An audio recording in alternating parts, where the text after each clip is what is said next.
వాడి సంఖ్య 441. కొత్త వాటిలో 441, పాత వాటిలో 438. సియోను పురమ సర్వోన్నతిని శృంగారపురము. 441, 441 new song book, 438 old song book. 441 కొత్త పుస్తకాల్లో, పాత వాటిలో 438. సియోను పురమా సర్వోన్నతుని శృంగారపురమా, సియోను పురమా శాశ్వతముగ దైవా సంకల్పం వైతివే. శాశ్వతముగ దైవా సంకల్పం వైతివే.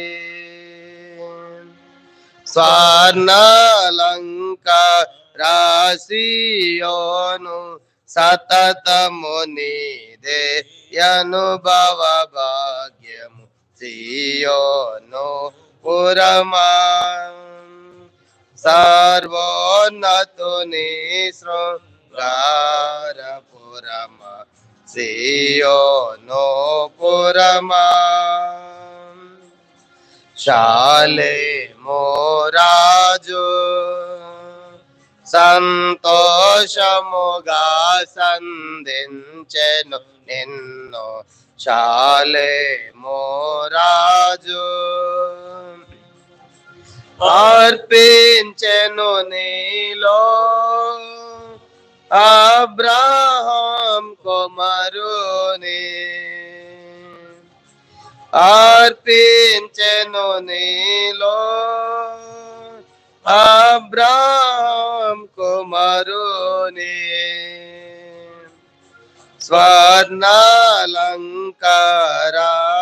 స్వర్ణాలంకారాసియోను దావీదు పట్టణమనబడెడు, సియోను పురమా సర్వోన్నతుని శృంగారపురము, సియోను పురమా ఉత్తర దిక్కున ఎత్తైన శృంగార నగరమ, ఉత్తర దిక్కున సర్వభూమికి సంతసమిడుచున్నావు. సర్వభూమికి సంతసమిడుచున్నావు.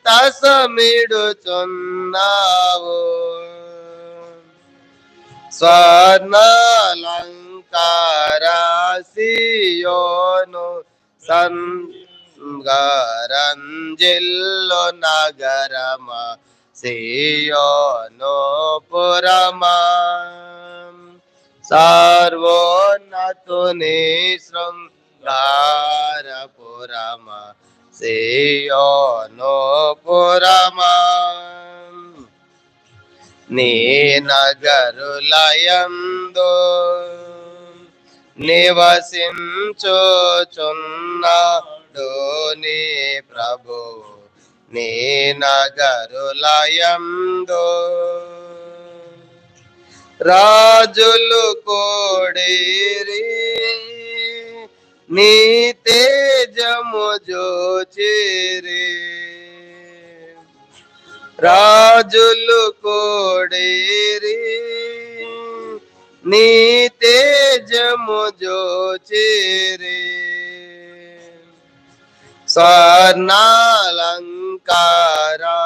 స్వర్ణాలంకారాసియోను రమ్యముగా రంజిల్లు నగరమా, సియోను పురమా సర్వోన్నతుని శృంగారపురమా,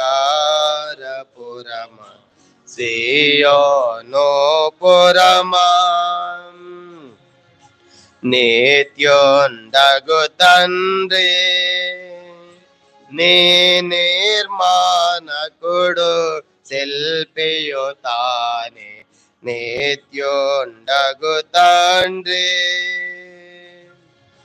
ప్రభు యేసే నిన్ను పరిణయమాడను కోరెన్ ప్రభు యేసే నిన్ను పరిణయమాడను కోరెన్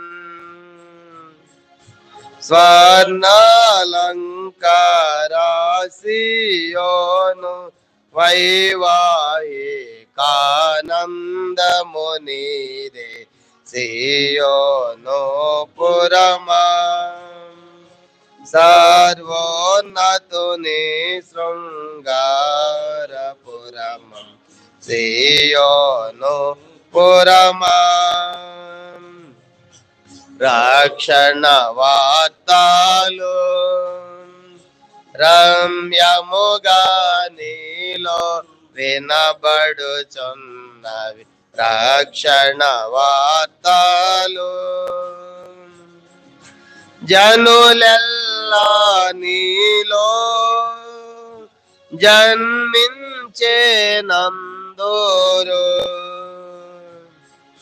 జనులెల్లా నీలో జన్మించేనందోరు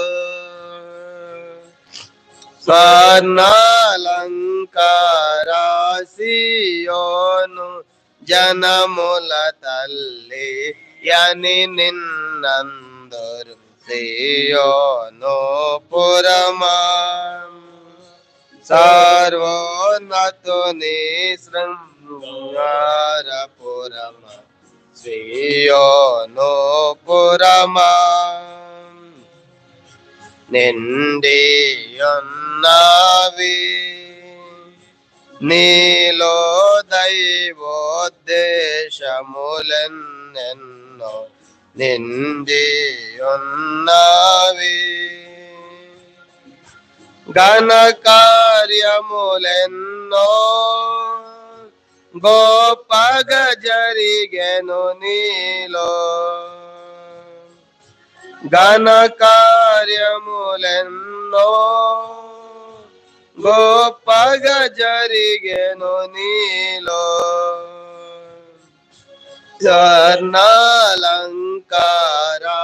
స్వర్ణాలంకారాసియోను విభవమును వివరింపగలేము సియోను పురమా సర్వోన్నతుని శృంగారపురమా సియోను పురమా సంపోగా పాడుడి సంతసముగ సియోను పాటలను సంపోగా పాడుడి యేసునకే మహిమా బాసురముగా చెల్లించే యేసునకే మహిమా బాసురముగా చెల్లించే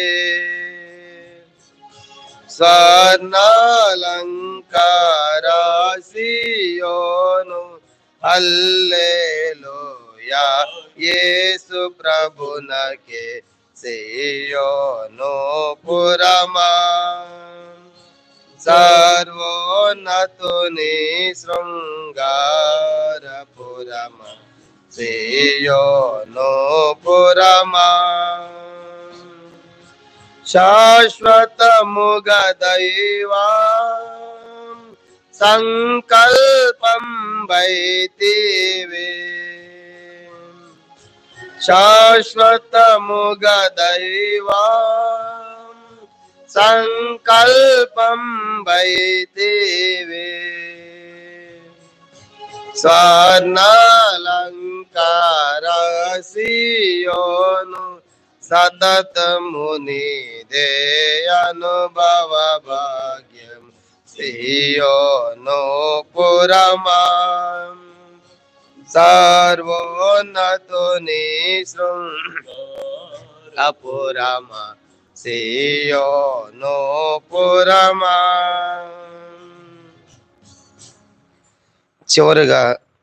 చివరిలో చేర్చబడిన పాటల్లో 17వ పాట, చివరిలో చేర్చబడిన పాటలో 17 పాడదాం. నమ్మదగిన మా దేవ పరిశుద్ధుడా నీతిమంతుడా అనే పాట 17 లాస్ట్ లో చేర్చబడిన పాటలో 17వ పాట మనం చివరిగా పాడుకుంటాం. సాంగ్ నంబర్ 17 మరి కొత్తగా చేర్చబడిన పాటలోంచి.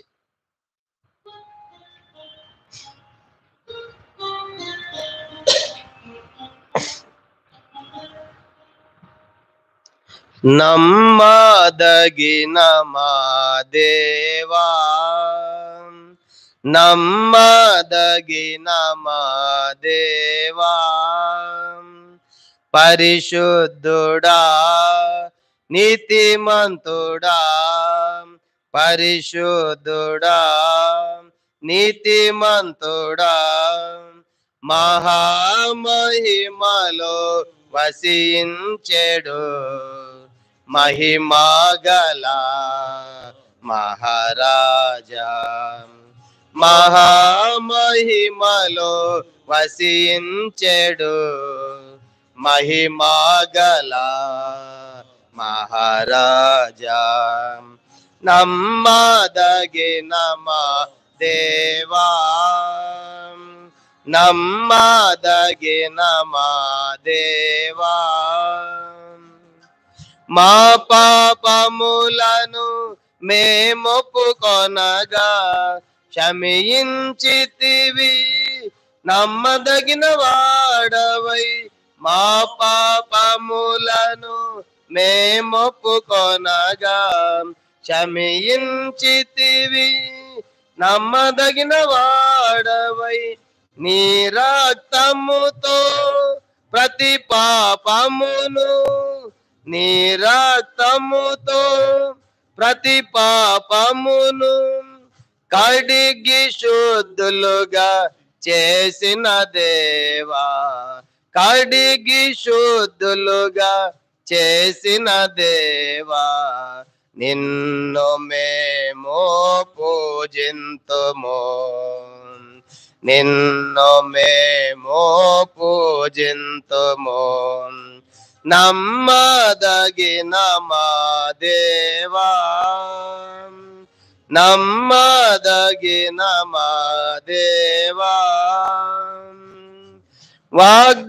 వాగ్దానములిచి నెరవేర్చువాడవు నమ్మకమైన సత్య సాక్షివై వాగ్దానములిచి నెరవేర్చువాడు నమ్మకమైన సత్య సాక్షివై ఆదియు అంతము లేనివాడా ఆదియు అంతము లేనివాడా మృతుడే సజీవుడుగా లేచినవాడా మృతుడే సజీవుడుగా లేచినవాడా నిన్ను మేము కీర్తింతుము నిన్ను మేము కీర్తింతుము నమ్మదగిన మా దేవా నమ్మదగిన మా దేవా శత్రువు మాపై చెలరేగుచుండగా అండగా నుండి మమ్మదుకొంటివే శత్రువు మాపై చెలరేగుచుండగా అండగా నుండి మమ్మదుకొంటివే నీ నమ్మకత్వము మేమెన్న తారమా నీ నమ్మకత్వము మేమెన్న తారమా మాట తప్పని మహోపకారి మాట తప్పని మహోపకారి నిన్ను మేమారాధింతుము నిన్ను మేమారాధింతుము నమ్మదగిన మా దేవా నమ్మదగిన మా దేవా గాలి తుఫానుల కల్లోలములలో మానవాళలచే అల్లాడుచుండగా గాలి తుఫానుల కల్లోలములతో మానవాళలచే అల్లాడుచుండగా గాలి తుఫానుల గద్దించితివే గాలి తుఫానుల గద్దించితివే మముదరి చేర్చిన మహానుభావా మముదరి చేర్చిన మహానుభావా నిన్ను మేము స్తుతింతుము నిన్ను మేము స్తుతింతుము నమ్మదగిన మా దేవా నమ్మదగిన మా దేవా పరిశుద్ధుడా నీతిమంతుడా పరిశుద్ధుడా నీతిమంతుడా మహామహిమలో వసించెడు మహిమాగల మహారాజా మహామహిమలో వసించెడు మహిమాగల మహారాజా నమ్మదగిన మా దేవా నమ్మదగిన మా దేవా 10 దినములు శ్రమ కలుగునంటివి నమ్మకముగా నుండు మరణము వరకని 10 దినములు శ్రమ కలుగునంటివి నమ్మకముగా నుండు మరణము వరకని జీవ కిరీటము నీచెదనని జీవ కిరీటము నీచెదనని మొదటి వాడవు కడపాటి వాడా మొదటి వాడవు కడపాటి వాడా నిన్ను మేము గణపరతుము నిన్ను మేము గణపరతుము నమ్మదగిన మా దేవా నమ్మదగిన మా దేవా పిలిచితివి మమ్ము నీ కుమారుని సహవాసమునకు నమ్మదగిన వాడవై పిలిచితివి మమ్ము నీ కుమారుని సహవాసమునకు నమ్మదగిన వాడవై పరిశుద్ధమైన పరలోక పిలుపుతో పరిశుద్ధమైన పరలోక పిలుపుతో నీ విశ్వాస్యత మా బుద్ధి కందదే నీ విశ్వాస్యత మా బుద్ధి కందదే వందనములు చెల్లింతుము వందనములు చెల్లింతుము నమ్మదగిన మా దేవా నమ్మదగిన మా దేవా వచ్చుచున్నవాడు నమ్మకమైన సత్యవంతుడను నామము గలవాడు వచ్చుచున్నవాడు నమ్మకమైన సత్యవంతుడను నామము గలవాడు దేవుని వాక్యమును నామము గలవాడు దేవుని వాక్యమును నామము గలవాడు రాజుల రాజు ప్రభువుల ప్రభువు రాజుల రాజు ప్రభువుల ప్రభువు హల్లెలూయా ఆమేన్ హల్లెలూయా ఆమేన్ నమ్మదగిన మా దేవా నమ్మదగిన మా దేవా పరిశుద్ధుడా నీతిమంతుడా పరిశుద్ధుడా నీతిమంతుడా మహామహిమలో వసించెడు మహిమగల మహారాజు మహామహిమలో వసించెడు మహిమగల మహారాజు నమ్మదగిన మా దేవా నమ్మదగిన మా దేవా.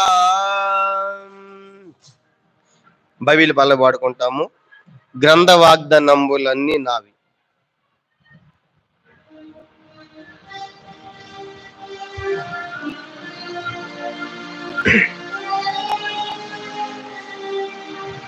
గ్రంథ వాగ్దానంబులన్నీ నావి ప్రతి అధ్యాయము వరుస వచనము తన దివ్య ప్రేమ వాగ్దానంబులు గ్రంథ వాగ్దానంబులన్నీ నావి. Every promise in the book is mine. Every chapter, every verse, every line. All the blessing of His love divine. Every promise in the book is mine. ప్రార్థన చేసుకుంటాం.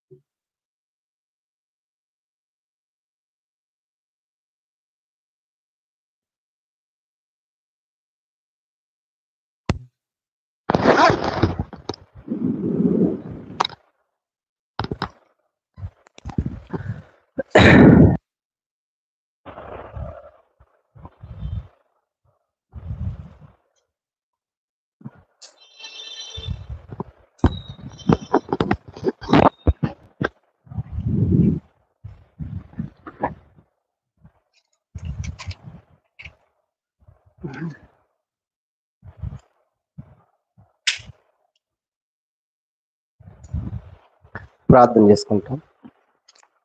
మౌల్మికిలుగా ప్రేమించిన మా ప్రియమైన పరలోకపు తండ్రి, పరిశుద్ధ దేవ, మీ స్తోత్రాలు. సకల ఆశీర్వాదాలకు కారణభూతుడవు. మీ ఘనమైన నామం పేరట ఈ సాయంకాల సమయంలో మీ సందర్లు చేరి మిమ్మల్ని ఆరాధించి పూజించిన నిమిత్తమై ప్రభా మిమ్మల్ని తీసుకొచ్చేందుకై స్తోత్రాలు. ప్రత్యేకంగా పాటల ద్వారా మీ నామాన్ని ఘనపరుచుకున్నారు. ఈ సమయంలో మరి బైబిల్ స్టడీ కొరకై నీ పాదాలు పట్టుకుంటున్నాం. ఈ దినాల్లో మరి దానియేలు గ్రంథం యొక్క ప్రభు వివరణ మేము ఉంటుండగా ఇప్పటికే మరి పరిచయముగా ఉపోద్ఘాతముగా ఇంట్రడక్షన్గా అనేకమైన సంగతులు మేము తెలుసుకున్నాం. ఈ దినం కూడా ప్రభా మరి కొన్ని తెలుసుకొని మొదటి అధ్యాయాన్ని ప్రారంభించినట్టుండగా నీ యొక్క ఆత్మ ద్వారా మాకు కావాల్సిన వాకులు దయచేయండి. మాకు కావాల్సిన హెచ్చరిక, రక్షణకరమైన, ఆదరణకరమైన, బలపరిచేవి, సరిచేసినటువంటి నీ మాటలు నీ యొక్క వాక్యము ద్వారా పలు విధాలుగా బయలు చేయవలసిందిగా ప్రార్థిస్తూ ఉన్నాం. వాక్యము నీది, సన్నిధి నీది, ప్రజలు నీవారు, సమస్తము నీవి. మేము ఒట్టివారం మట్టివారము దీనిలో దద్దులు ఒప్పుకుంటూ నీ పాదాలు పట్టుకుంటూ వచ్చిన వారిని బట్టి స్తుతిస్తూ రావాల్సిన మార్గ మధ్యంలో ఎవరు ఏర్పాట్లు ఉన్నారు వారు నడిపించండి, సకాలంలో మహిం పొందండి. తిరిగి లైవ్లో పాల్గొనే వారితో కూడా చూసే వారితో కూడా మీరు మాట్లాడి మహిం పొందమని, సమయం ఎంతో దీవెనకరంగా చేయమని యేసుక్రీస్తు నామమున ప్రార్థించి వేడుకొనుచున్నాము తండ్రి. ఆమేన్. పిల్లలు, మనం ఈ దినాల్లో మరి దానియేలు గ్రంథాన్ని మనం ప్రారంభించాం. ఇప్పటికే ఉపోద్ఘాతంగా, ఇంట్రడక్షన్గా, పరిచయముగా అనేకమైన సంగతులు మనము ధ్యానం చేస్తూ ఉన్నాం. గత వారం కూడా పరిచయం గురించినటువంటి సంగతులే మనం చూసాము. ఈ రోజు కూడా దాన్ని కొనసాగింపే కొన్ని విషయాలు మనం చూసి మనం ముందుకు వెళ్తాం. దానియేలు గ్రంథం అన్నది మొత్తం మనకి 12 అధ్యాయాలు మనకు కనబడతా ఉన్నాయి. మొదటి 6 అధ్యాయాలు చారిత్రక భాగము మనం తెలుసుకుంటున్నాము. మిగతా 7 నుంచి 12 అధ్యాయాలు ప్రవచన భాగము, అంటే భవిష్యత్ సంగతులు మనం చూడబోతున్నాం. దాంట్లో చారిత్రక భాగము కాబట్టి ఆ చారిత్రక భాగం అనేది ఏంటి, ఆ చరిత్ర అనేది మనం చూస్తా ఉన్నాం. సౌలు నుంచి మనం ప్రారంభిస్తే కనుక సౌలు, దావీదు, అలాగా సొలొమోను అలా చూసుకుంటూ వచ్చినప్పుడు మనము 625 అనేటువంటి ఆ యొక్క టైం వచ్చినప్పుడు బబులోను దేశానికి నెబుకద్నెజరు, అంటే నెబో ఫలసు అనేటువంటి తండ్రి అయిన నెబుకద్నెజరు రాజు అయినట్లుగా 625లో చరిత్రలో మనం చూస్తాం. ఆ తర్వాత ఆయన పక్కన ఉన్నటువంటి మాదీలతో పొత్తు పెట్టుకుని 614లో తన కుమారుడు నెబుకద్నెజర్ను మాదియ కుమార్తె అంటే యువరానికి ఇచ్చి పెళ్లి చేశాడు 614. ఆయన పెళ్లి ప్లస్ పొత్తు రెండు కూడా జరిగాయని మనం చూసుకున్నాం. ఆ తర్వాత 612 వచ్చేటప్పటికి నినివే కూలిపోతుంది అనేటువంటి ప్రవచనం మనం చదువుకున్నాము నహూము గ్రంథములో. అది జరుగుతుంది 612. ఆ ప్రవచనం నెరవేర్పు. అప్పుడు నినివేలో ఉన్నటువంటి అషూర్ రాజు నెబుకద్నెజరు వెంటబడుతున్నప్పుడు నినివే నుంచి ఎక్కడ పారిపోయాడని చెప్పుకున్నాం మనము, హారానుకి పారిపోయాడు. చెప్పండి ఎక్కడంట? హారాన్. 2000 మందితో సుమారుగా హారానికి పోయి తలదాచుకున్నాడు 612లో. తర్వాత సరిగ్గా 2 సంవత్సరాలకి అంటే 610 వచ్చేటప్పటికి ఏం జరుగుతుందంటే మళ్ళా నెబుకద్నెజరు హారాను దగ్గర నుంచి వెంటబడతాడు అషూర్ రాజు వెంట. అప్పుడు అషూర్ రాజు హారాను నుంచి ఎక్కడ పారిపోయాడని చెప్పుకున్నాం మనము, కర్కెమిష్కు పారిపోయాడు. ఎక్కడ పారిపోయాడంట? కర్కెమిష్కు పారిపోయాడు. అది 610 కనుక కర్కెమిష్కు పారిపోయి అక్కడ తలదాచుకున్నాడు అనే విషయం మనం చూసాం. 610లో కర్కెమిష్లో నా అషూర్ రాజు ఉండగా ఒక సంగతి జరిగిందని చెప్పుకున్నాం. ఏం జరిగింది? అది పైన కర్కెమిష్ ఉంటే మనకి మ్యాప్లో కింద ఐగుప్తు ఉంది. అప్పుడు ఐగుప్తు యొక్క రాజు ఫరో నెకో. చెప్పండి ఐగుప్తు రాజు పేరేంటి? ఫరో నెకో అనేటువంటి రాజు పైన కర్కెమిష్లో అపాయములో ప్రమాదములు ఉన్నాడు అషూర్ రాజు. అతను సహాయం చేద్దామని చెప్పేసి ఈ కింద నుంచి ఐగుప్తు ఉన్నటువంటి నుంచి పై ప్రాంతానికి కర్కెమిషు పోతా ఉన్నాడు. కర్కెమిషు పోవాలంటే ఏ దేశం దాటిపోవాలని చెప్పుకున్నాం మనము? యెరూషలేం దాటిపోవాలి. అప్పుడు యోధా దేశంలో యెరూషలేం రాజు ఎవరని చెప్పుకున్నాం మనము? యోషియా. చెప్పండి ఎవరంటే ఆయన? యోషియా. ఎప్పుడైతే ఈ సైన్యంతో పోతున్నాడో మధ్యలో అడ్డుకున్నాడు యోషియా. అడ్డుకుని యుద్ధానికి వస్తా ఉంటే ఫరో నెకో చిన్న పిల్లవాడిని చెప్పినట్టు చెబుతాడు, అయ్యా నేను యుద్ధానికి వస్తాను, నీతో కాదు, ఎక్కడ పోతున్నాను నేను? పైన కర్కెమిష్ అనే ప్రాంతానికి పోతున్నాను. ఎవరు సహాయం చేయాలని పోతున్నాను? అషూర్ రాజు. కాబట్టి నువ్వు పక్క జరుగు, నీతో యుద్ధం కాదు, నేను వెళ్తానంటే కుదరదు అని చెప్పేసి మొండిగా పోయాడు. మొండిగా పోయినప్పుడు ఆ యోషియాని చంపి పడేస్తాడు 609లో. చంపి పడేసి పైకి వెళ్ళిపోయాడు. ఏ ప్రాంతానికి వెళ్ళాడైనా? కర్కెమిష్కి పోయాడు. కర్కెమిష్కి పోయి అక్కడ బబులోను రాజును ఓడిస్తాడు. అంటే ఎవరు గెలిచాడు అక్కడ కూడా? అషూర్ రాజే గెలిచాడు. ఎవరు గెలిచాడండి? అషూర్ రాజే. ఈ బబులోను వచ్చిన యుద్ధం చేస్తున్నప్పుడు కింద నుంచి పోయి అషూర్ రాజుకు ఓటం వచ్చింది కారణం చేత అషూర్ రాజే గెలుస్తాడు. బబులోను ఓడిపోయి వెనక్కి వెళ్ళిపోతారు. వెనక్కి వెళ్ళిపోయిన తర్వాత ఈయన కూడా సహాయం చేసి అషూర్ రాజుని గెలిపించాడుగా. తిరిగి వచ్చే క్రమంలో మళ్ళీ ఏ దేశం దాటి రావాలి? యెరూషలేం. అప్పుడు రాజు ఎవరు ఉన్నారని చెప్పుకున్నాం మనము? యెహోయాహాజు లేదా షల్లూం. ఎప్పుడైతే యోషియాని చంపించాడో, యోషియాని చంపిన తర్వాత నెక్స్ట్ అందరూ కలిసి అయ్యో యోషియా చనిపోయాడు, ఆయన కుమారుడు యెహోయాహాజు ఉన్నాడని చెప్పేసి యోషియా కుమారుడైన యెహోయాహాజు లేదా షల్లూమును రాజుగా ప్రకటించుకున్నారు. ఏ సంవత్సరం అది? 609. చెప్పండి. యోషియా సింహాసనం ఎక్కింది 609లోనే. ఆ తర్వాత ఆ యోషియా చంపబడింది 609లోనే. తర్వాత 609 మళ్ళీ రెండో రాజు ఎవరైనట్టు యోషియా తర్వాత నెక్స్ట్ యెహోయాహాజు రాజు అయ్యాడు. దాదాపు 3 నెలలు అయింది. ఈ 3 నెలలు అయిపోయింది. పైనుంచి తిరిగి వస్తా ఉన్న క్రమంలో మీరు పెట్టిన వాడు నేనెందుకు రాజుగా ఉంచుకుంటానని చెప్పేసి ఆ యొక్క యెహోయాహాజుని పట్టుకుని ఐగుప్తు దేశం తీసుకెళ్లిపోతాడు. ఆ ప్లేస్ లో యెహోయాకీం అనేటువంటి ఈ యొక్క యెహోయాహాజు కుమారుడు యెహోయాకీమును రాజుగా పెట్టి కనుక కొంత పన్ను వేసి నువ్వు నా కింద ఉండాలని చెప్పేసి అతన్ని పట్టుకుని ఏ దేశం పోయాడు చెప్పండి? ఐగుప్తు దేశము వెళ్ళిపోయాడని మనం చూసుకున్నాం. ఎవరు? ఫరోనేకో. ఐగుప్తు రాజైన ఫరోనేకో. కాబట్టి ఇప్పుడు 609లో మొత్తం 3 రాజులు అయ్యారు. ఇప్పుడు చెప్పండి. యోషియా మరణము, తర్వాత యెహోయాహాజు సల్లుము రాజు అవటము, అదే తర్వాత అతను పట్టుకుని పోతే నెక్స్ట్ రాజు ఏంది ఎవరు?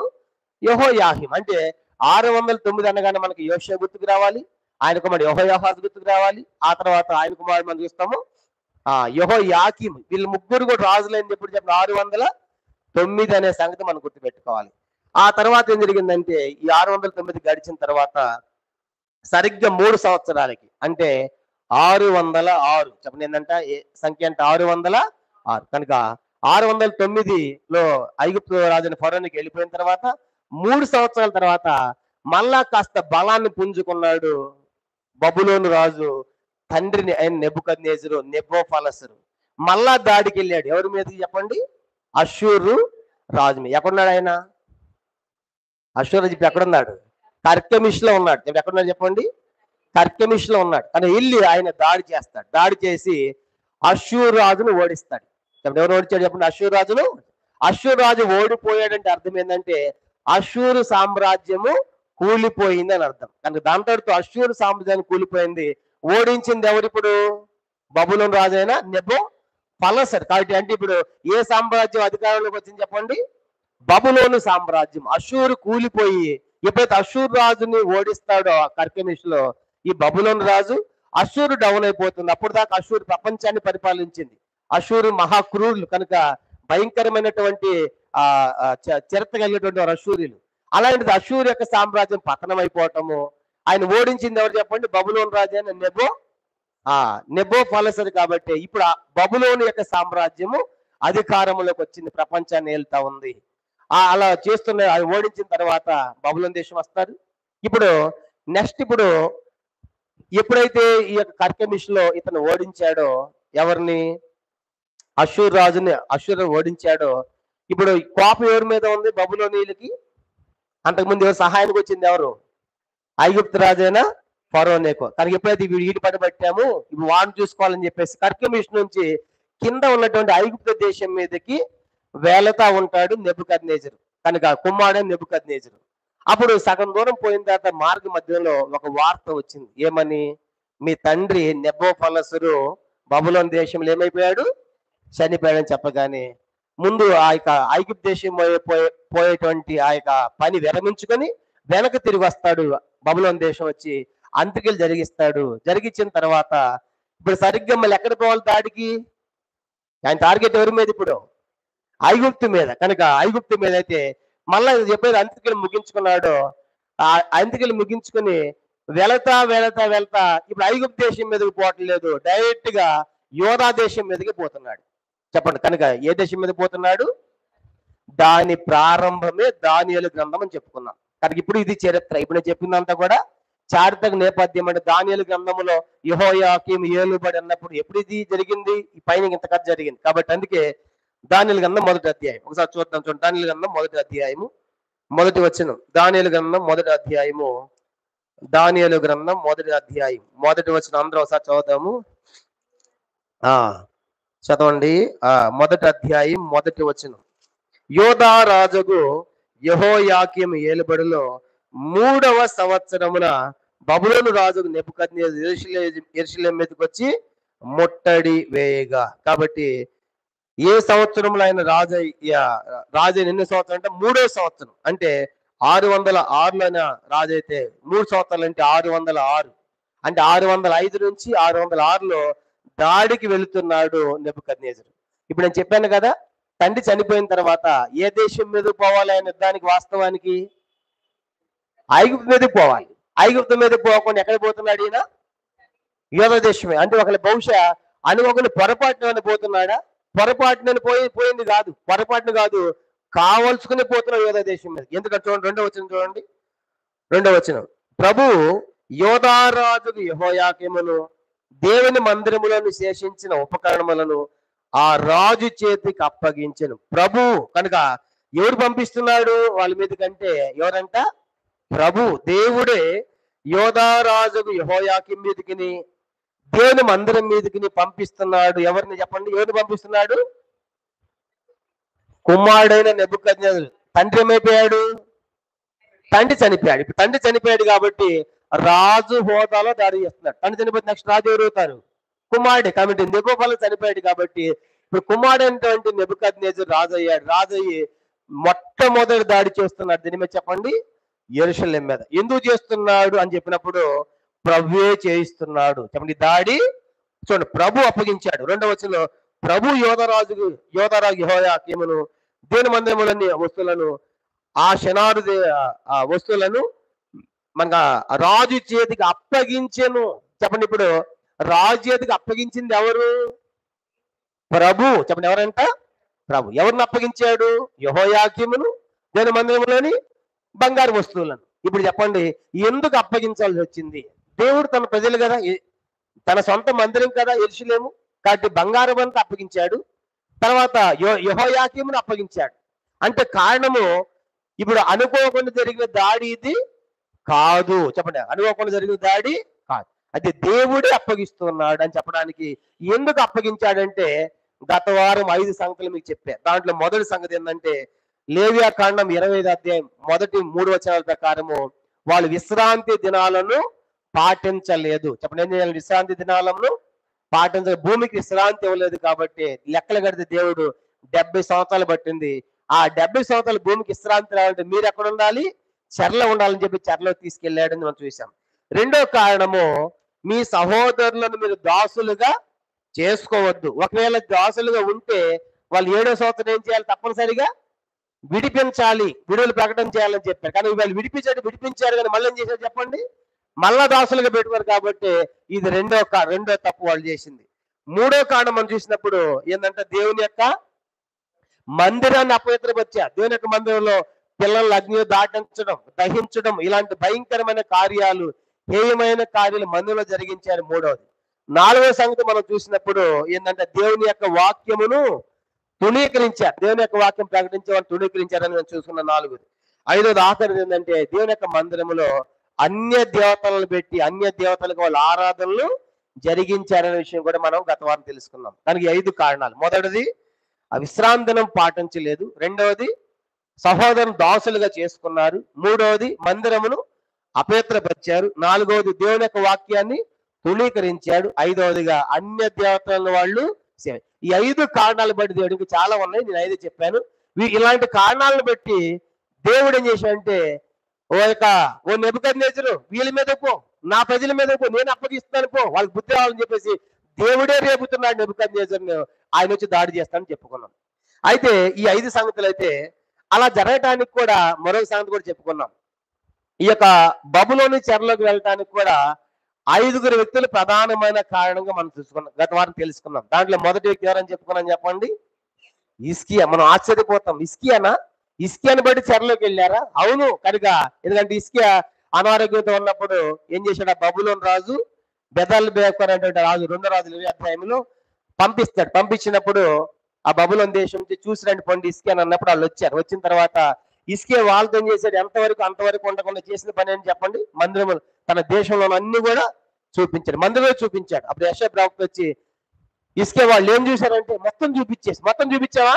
మొత్తం ఎత్తుకొని పోతారు బబులోని దేశం అని చెప్పాడు. అంటే అప్పుడే చెప్పించాడు దేవుడు. అంటే బబులోని దేశంలోనికి చెరలోకి వెళ్ళడానికి ఇప్పుడు మొదటి వచనంలో ఆ వస్తువులను అప్పగించడానికి కారకుడు ఎవరు? మొదటి కారకుడు హిజ్కియానే. కానీ హిజ్కియా ఎంత మంచి రాజు, మూయబడిన మందిర తలుపులు తెరపించాడు కాదు, పండుగలు ఆచరింపు చేశాడు కాదు, గర్వించే తగ్గించుకున్నవాడు కాదు. ఇలాంటి ఘనమైన కార్యాలు జరిగించి ఆ యొక్క ప్రస్తాపన ఎంత ఘనంగా జరిగించాడు. ఇంత గొప్ప రాజే కానీ ఆ చేసినటువంటి ఆ బుద్ధిహీనమైన పనిని బట్టి చెరలోకి వెళ్ళటానికి మొదటి కారకుడు ఎవరో చెప్పండి? హిజ్కియా అయ్యాడు. రెండో వ్యక్తి ఆయన కుమారుడైన మనష్షే గురించి కూడా మనం చూసాం గత వారం. మనష్షే ఎన్నో ఘోరమైన కార్యాలు మనష్షేని బట్టి మనం చదువుకున్నాం. ఇర్మీయా గ్రంథం 15:4లో ఇశ్రాయేలు ప్రజలు ఆయా సకల ప్రాంతాల నుంచి చెదరగొట్టాలని చెప్పారు. రెండో కారకుడు మనష్షే అయ్యాడు. మూడో కారకుడు చెప్పండి? ఆయన కుమారుడైన ఆమోను. కానీ ఆమోను కూడా సేమ్, కానీ తండ్రిలాగా మనష్షేలాగా చేశాడు. తర్వాత నాలుగో వ్యక్తి ఎవరంటే యెహోయాకీము. చెప్పండి, ఎవరంటే నాలుగో వ్యక్తి? యెహోయాకీము. ఇప్పుడు దానియేలు గ్రంథంలో మనకు కనబడి ఎవరు చెప్పండి? ఆ యొక్క యెహోయాకీమే. కాబట్టి ఈ యెహోయాకీము పరిపాలన కూడా ఎంతో దుర్మార్గంగా ఉంది. అందుకే దేవుడు ఏం చేశాడంటే, ఇది నాలుగో వ్యక్తి. ఐదోది ఆఖరిది ఎవరంటే ఇశ్రాయేలు ప్రజలు అందరూ. ఇశ్రాయేలు ప్రజలు అందరూ కూడా దేవుని విడిచిపెట్టారు, దేవతలను సేవించారు. అందుకే దేవుడు బబులోను రాజు నెబుకద్నెజరు దేవుడే పంపిస్తున్నాడు. ఏ దేశం మీదకి? యోధా దేశం మీద. కానీ మనం ఇప్పుడు నేను చెప్పిందంతా కూడా ఇప్పుడు దాకా చెప్పిన క్లాసులు చెప్పిన సంగతులే ఇంతవరకు నేను గత వారం చెప్పాను. ఇప్పుడు దాని కొనసాగింపు మనం చూడబోతున్నాం. అయితే 606 నుంచి 605 ఈ మధ్య కాలంలోనే మొట్టమొదటి దాడి జరిగింది. దేని మీద చెప్పండి?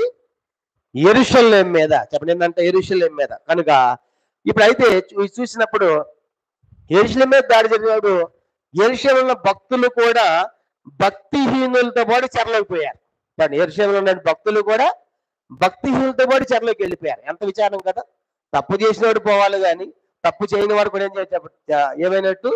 శిక్ష పడినట్టు అయిపోయింది. భక్తులతో పాటు భక్తిహీనులు కూడా వెళ్ళిపోయారు. ఇక్కడ ఈరోజు దీంట్లో రెండు విషయాలు మనం నేర్చుకోవాలి ఈ చారిత్రక నేపథ్యంలో. ఒకటి, పెద్దలు చేసిన తప్పులకు పిల్లలు తిప్పలు పడుతున్నారు. చెప్పండి, పెద్దలు చేసిన తప్పులకు ఎవరు తిప్పలు పడుతున్నారు చెప్పండి? పిల్లలు. పెద్దలు చేసిన తప్పులు ఎవరు? హిజ్కియా చేసిన తప్పు, మనష్షే చేసిన తప్పు, ఆమోను చేసిన తప్పు. కనుక అలాగా యెహోయాకీము. కనుక వీళ్ళు చేసిన తప్పులను బట్టి వాళ్ళు పుట్టిన పిల్లలు ఏమైపోయారు? ఇప్పుడు చెరలోకి పోయారు. చూసారా? కనుక పెద్దలు చేసినటువంటి రెండు పాఠాలు ఇక్కడ మనం నేర్చుకోవాలి దీంట్లో. ఒకటి, పెద్దలు చేసిన తప్పులకు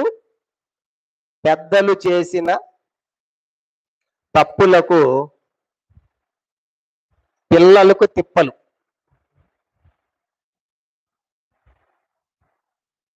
ఇప్పుడు చెప్పండి, కాబట్టి పెద్దలుగా మనం ఏం చేస్తామో చెప్పండి, ఆ ప్రభావం ఎవరి మీద ఉంది చెప్పండి? మన యొక్క పిల్లల మీద. అందుకే తల్లిదండ్రులుగా, దేవుని సేవకులుగా, పెద్దలుగా ఉన్నప్పుడు కనుక మనం చేసేటువంటి ఆ తప్పులు మనం చనిపోయి వెళ్ళిపోవచ్చు. నెక్స్ట్ ఆ యొక్క ప్రభావం ఎవరి మీద పడుతుంది చెప్పండి? పిల్లల మీదే పడుతుంది.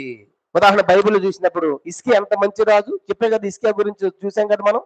హిజ్కియా మందిరం ముడిపడి తెరవజేశాడు, పండుగలు ఆశ్రయింపజేశాడు, కనుక ఎంతో ఘనమైన కార్యాలు చేశాడు, గర్వించి తగ్గించుకున్నాడు. అలాంటి హిజ్కియా మంచి రాజే. ఒకటి, హిజ్కియా మంచి రాజే మనం చూసినప్పుడు కానీ హిజ్కియా కడుపున పుట్టినటువంటి చెప్పండి ఎవరంటే మనష్షే చెడిపోయినవాడు. తండ్రి మంచివాడే. ఇక్కడ మనం చూసినప్పుడు తండ్రి మంచివాడే, కానీ కుమారుడు చెడిపోయాడు.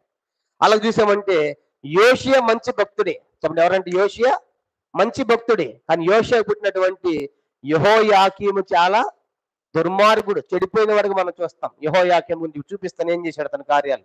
కనుక అంటే తండ్రులు మంచివారే కొంతమంది అని చెప్పి తండ్రులు అందరూ కాదు, కనుక తండ్రులు మంచివారే, పిల్లలు చెడిపోయారు.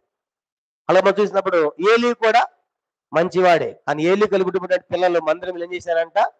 దుర్మార్గమైన చర్యలు చేసి దేవుని కోపాన్ని రేపారు. కనుక హిజ్కియా మంచివాడు, పుట్టిన కుమారుడు మనష్షే చెడిపోయినవాడు. యోషియా మంచివాడి, ఆయన కడుపున యెహోయాకీము చెడిపోయినవాడు. అలాగా ఏలీ మంచివాడి, పుట్టిన పిల్లలు చెడిపోయినవాడు. కాబట్టి చూసారు, కొన్నిసార్లు తల్లిదండ్రుల మంచివాళ్ళు కావచ్చు, పిల్లలు చెడిపోయేవాళ్ళు. అందుకే సామెత ఉంది, పండిత పుత్ర పరమ సొంతగా. తండ్రి పండితుడే, పుట్టినవాడేమో సొంట అన్నమాట, ఎందుకు పనికిరాని వాడు. చూసారా? కనుక అందుకే తండ్రులుగా తల్లులుగా మన బాధ్యత ఎంత రెస్పాన్సిబిలిటీ ఉందో చూడండి. కనుక మన పిల్లల విషయంలో ఇప్పుడు ఏదో చూస్తాం. కనుక తండ్రులు చేసిపోయారు, పెద్దలు తప్పులు చేసిపోయారు, ఆ ప్రభావం అంతా ఎవరి మీద పడింది చెప్పండి? పిల్లల మీద పడి వీరి చెరలోకి వెళ్ళిపోయారు. అందుకే పెద్దలు చేసిన తప్పులకు తిప్పలు పడుతున్నారు చెప్పండి? పిల్లలు. అందుకే చిన్న వయసులో ఏది చేయాలని చేయకపోతే దాని ప్రభావం అంతా వారి భవిష్యత్తు వాళ్ళ మీద, పిల్లల మీద పడబోతా ఉన్న విషయం గుర్తు పెట్టుకుంటాం. ఇక్కడ చూడండి, యెహోయాకీము చేసిన పని. ఇర్మీయా గ్రంథం 22వ అధ్యాయం. ఇప్పుడు యెహోయాకీము గురించి ఎందుకు చెప్తున్నామంటే యెహోయాకీము టైంలో దాడి జరిగింది. దానిలో మొదటి అధ్యాయం మొదటి వచనంలో యెహోయాకీము ఏలుబడులు అన్నాడు. ఎట్లా ఏలుతున్నాడు ఆయన? ఇరిమియా గ్రంథం 22వ అధ్యాయం. ఇరిమియా గ్రంథము చూడండి, అతను చేసినటువంటి పనులు. ఇరిమియా గ్రంథం 22వ అధ్యాయము మనం చూసినప్పుడు నీతి లేకుండా, న్యాయం లేకుండా జనులను బాధించడం, ఇలాంటి కార్యాలు చేశాడు యెహోయాకీము. మనం చూసామంటే చూడండి, ఇరిమియా గ్రంథం 22వ అధ్యాయము 13 నుంచి. ఇరిమియా గ్రంథం 22వ అధ్యాయము 13 నుంచి. నీతి తప్పి తన నగను స్థాపించు వానికి శ్రమ, న్యాయము తప్పి తన మేడగదులు కట్టించుకొనుచు జీతం ఇయ్యక తన పొరుగు వాని చేత ఓరకే కొలువు చేయించుకునే వానికి శ్రమ. తర్వాత విశాలమైన మేడగదులు గల గొప్ప మందిరమును కట్టించుకొందునని విస్తారమైన కిటికీలు చేసుకొనుచు దేవదారు పలకలను దానికి సరంబి వేయచ్చు, ఇంగిలికంతో రంగులు వేయచ్చు నున్నాడే. తర్వాత 15, నీ అతిశయపడి దేవదారు పలకల గృహం కట్టించుకుని చేత నీ రాజవగుదువా? నీ తండ్రి అన్నపానములు కలిగి నీతి న్యాయం అనుసరించి క్షేమం ఉండలేదా? తండ్రి అంటే యోషియా గురించి కింద అర్థమవుతుంది మనకి. ఇప్పుడు 16 చూడండి, 16. అతడు దరిద్రులకును న్యాయము తీర్చు సుఖముగా బ్రతికను. నీ తండ్రి యోషియా దీనులకు న్యాయం తీర్చాడు, సుఖముగా బ్రతికాడు యోషియా. యెహోయాకీము నీ తండ్రి అలా బతికాడు యోషియా. అలాగ చేయడితే తను తెలుసుకుంటే కాదా? అది ఇదే యెహోవాకు. ఇప్పుడు 17 వచనం. కానీ నువ్వు ఎట్లా ఉన్నావు? యెహోయాకీము ఎట్లా జీవించాడంటే 17 వచనం. అయితే నీ దృష్టి నీ కోరికయు అన్యాయముగా లాభము సంపాదించుకుంటే నిరపరాధ రక్తం ఒలికించుటే నిలిచిన్నది. అందుకొరకే నువ్వు జనులను బాధించున్నావు, అందుకొరకే బలాత్కారము చేయుచున్నావు. కనుక యెహోయాకీము యోధా దేశంలో రాజుగా ఉండగా ఎలాంటి పరిపాలన ఉందని చెప్పుకున్నాను చెప్పండి. ఆయన నీతి లేదు, న్యాయము లేదు, జనులను బాధిస్తూ ఉన్నాడు. కనుక యెహోయాకీము 18వ వచనం. కావున యోషియా కుమారుడగు యెహోయాకీమును గూర్చి అనగా యోధరాజును గూర్చి ఇలాగ సెలవిచ్చినాడు. జనులు అయ్యో నా సహోదరు, అయ్యో సహోదరిని అతని గురించి అంగలార్చుడు, అయ్యో నా ఏళ్ళవాడు, అయ్యో శోభంతుడని అతని కొరకు అంగలార్చుడు. అతను యెరూషలేము గుమ్మముల ఆవలికి ఏడవబడి పారవేయబడి గాడిద పాటి పెద్దబడి రీతిగా పాతి పెట్టబడును. అందరూ చూడండి నా వైపు. ఇక్కడ ప్రవక్త అంటున్నాడు, ఇర్మియా ప్రవక్త చెప్తున్నాడు యెహోయాకీము. ఇప్పుడు దానియేలు గ్రంథములో ఉన్న యెహోయాకీము ఈ యెహోయాకీము. అర్థమైందా? యెహోయాకీము ఏలుబడిలో దాడి జరిగింది. బబులోను రాజు వచ్చాడు. ఇప్పుడు యెహోయాకీము యోధా దేశానికి రాజుగా ఉన్నప్పుడు యోధా దేశానికి యెహోయాకీము రాజు ఎలాంటి పరిపాలన చేశాడంట? నీతి లేకుండా, న్యాయం లేకుండా జనులు బాధ పెట్టాడు. కానీ అతని తండ్రి యోషియా జనులకు న్యాయం తీర్చాడు, సుఖంగా పరిపాలించాడు. నువ్వు అలాగ లేవయ్యా, కనుక నువ్వు తండ్రిలాగా లేవు, కనుక మీ యొక్క తండ్రిలాగా నువ్వు ప్రవర్తించలేదు అని నువ్వు చనిపోయినప్పుడు ఎవరు ఏడవడని చెప్పేసి యెహోయాకీము గురించి మనం చదువుకున్నాం. కానీ ఇప్పుడు భక్తుడు యోషియా, భక్తిహీనుడేమో యెహోయాకీము. కనుక ఇప్పుడు అందుకే దేవుడు యెహోయాకీము టైంలోనే బబులోను రాజును పంపిస్తున్నాడు దాడికని మనం గుర్తుపెట్టుకోవాలి. కాబట్టి ఇప్పుడు ఇక్కడ నేర్చుకునే మొదటి పాఠం ఏంటంటే, పెద్దలుగా మనం చేసే తప్పులు వాటి ప్రభావం చెప్పండి ఎవరి మీద ఉంటుంది? తప్పనిసరిగా పిల్లల మీద ఉంటది. అందుకే మొక్కై వంగనది మ్రానై వంగన. చిన్నప్పుడు ఏం చెప్పాలి చెప్పబోతే భవిష్యత్తులో వారు వినరు, కనుక వాళ్ళు చెడిపోతారు. కనుక అందుకే పెద్దలుగా, తల్లిదండ్రులుగా, దేవుని సేవకులుగా మన పిల్లల విషయంలో మనం చాలా కేర్ఫుల్గా ఉండాలి. మనం చేసే తప్పులు వాళ్ళ మీద పడకుండా మనం ముందే జాగ్రత్త తీసుకోవాలి, జాగ్రత్తగా బతకాలి. ఇక రెండో సంగతి కూడా ఒకటి నేర్చుకోవాలి. రెండో సంగతి ఏంటంటే, పిల్లలు అంటే చెట్టు పేరు చెప్పి కాయలు అమ్ముకోకూడదు. అంటే కొంతమంది పిల్లలు ఎట్లా ఉంటారంటే, మా నాయన ఎవరో తెలుసా? బిషప్.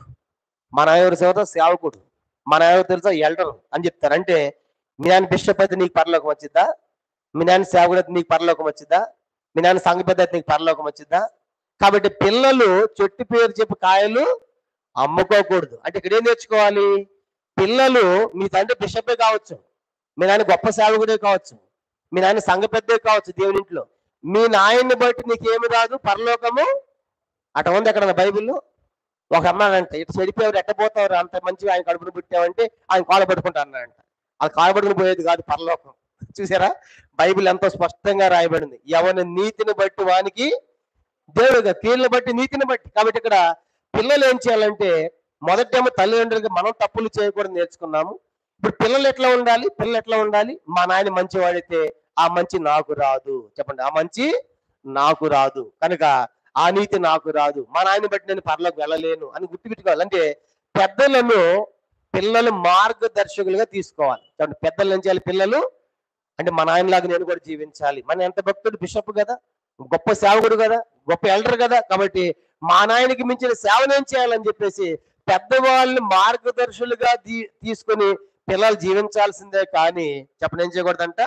తండ్రుల పేర్లు చెప్పి కనుక మాకేం పర్వాలేదులని ఈ లోకంలో కొనసాగొచ్చేమో, కానీ పరలోకములు అది చెల్లదు. ఎవరి రక్షణ వారికి, కాబట్టి ఎవరి నీతి వాళ్ళకి. కనుక పరలోక స్వాస్థ్యం అనేది వారసత్వాన్ని బట్టి వచ్చేది కాదు. కనుక వారసత్వాన్ని బట్టి పరలోకం ఎవరికి రాదు. కనుక దాంట్లో దైవ సేవకులు ఉండొచ్చు, పెద్దలు ఉండవచ్చు, సామాన్య విశ్వాసులు ఉండవచ్చు, కానీ ఎంత గొప్ప విశ్వాసే కావచ్చు, గొప్ప సేవకుడే కావచ్చు, కానీ నిన్ను బట్టి నీ పిల్లలకు పరలోకము ఉండదు. కనుక వాళ్ళు ఏం చేయాలి? తప్పనిసరిగా మారు మనసు పొందాలి. కనుక అందుకే ఈ ఇర్మియా గ్రంథంలో మనం చదువుకున్నాం ఎంతో స్పష్టంగా, ఎవరి నీతిని బట్టి వానికి అంటాడు, కనుక ఎవరి పాపం వానికి అంటాడు. కాబట్టి ఇక్కడ పిల్లలు ఎట్లా జీవించాలంటే పెద్దవాళ్ళని మార్గదర్శిగా తీసుకొని జీవించాలి. కానీ మా నాయన మంచివాడు కాబట్టి నేనేం చెడిపోయినా పర్వాలేదు అని అలా జీవిస్తే వీళ్ళకి మంచి భవిష్యత్తు ఉండదు. కాబట్టి ఈ రెండు విషయాలు కూడా ఇప్పుడు ఈ దాడిలో మనం నేర్చుకుంటాం. ఎందుకు ఈ దాడి జరుగుతుందంటే పెద్దలు చేసిన తప్పులకు ఎవరి ప్రభావం పడుతుంది? అది పిల్లల మీద పడుతుందని నేర్చుకున్నాం. ఇప్పుడు పిల్లలు కూడా ఎట్లా జీవించాలి? పిల్లలు కూడా పెద్దలు చేసిన తప్పులు చేయకుండా, చెప్పండి, పెద్దల యొక్క మంచి లక్షణాలు తీసుకొని మార్గదర్శులుగా పిల్లలు కూడా జీవించినప్పుడు వారి భవిష్యత్తు ఎంతో గొప్పదిగా ఉంటది. ఇప్పుడు యోషి అనేటువంటి రాజు మంది యెహోయాకీమును మనం చూసాం. యెహోయాకి నీతి లేదు, న్యాయం లేదు, జనులు బాధపరిచాడు. అప్పటికే పన్ను కడతా ఉన్నాడు, ఎంత బంగారం అంతా వెళ్ళిపోయింది, ప్రజలంతా కష్టాల్లో ఉన్నారు. అప్పుడు ఏం చేశాడంటే వీడు పన్నేసి ప్రజల మీద యెహోయాకీము తన రాజనగర్ కట్టుకోవాలి, కానుక పంపించాలి బబులోను దేశానికి. ఇలాంటి భారమైన పనులు వేశాడు యెహోయాకీము. అది డబ్బు రావాలంటే ప్రజలు ఏం చేయాలి? బాధపరచాలి, ట్యాక్సులు వేయాలన్నమాట. అది ప్రజలు బాధపరచడం అంటే అలా బాధ పెట్టాడు. నీతి న్యాయం లేకుండా మనం చదువుకున్న తన నగరుని స్థాపించుకోవాలని, కట్టుకోవాలని ప్రయత్నాలు చేసి ఇలాంటి ఘోరమైన చర్యకు పాల్పడ్డాడు యెహోయాకీము. తండ్రి మంచివాడే కనుక యోషి అతని తండ్రి భక్తుడు మంచి భక్తుడే, కానీ పుట్టిన కుమారుడు యెహోయాకీము చెడిపోయిన వాడు. అంటే యెహోయాకీముకి భయం లేదు, భక్తి లేదు.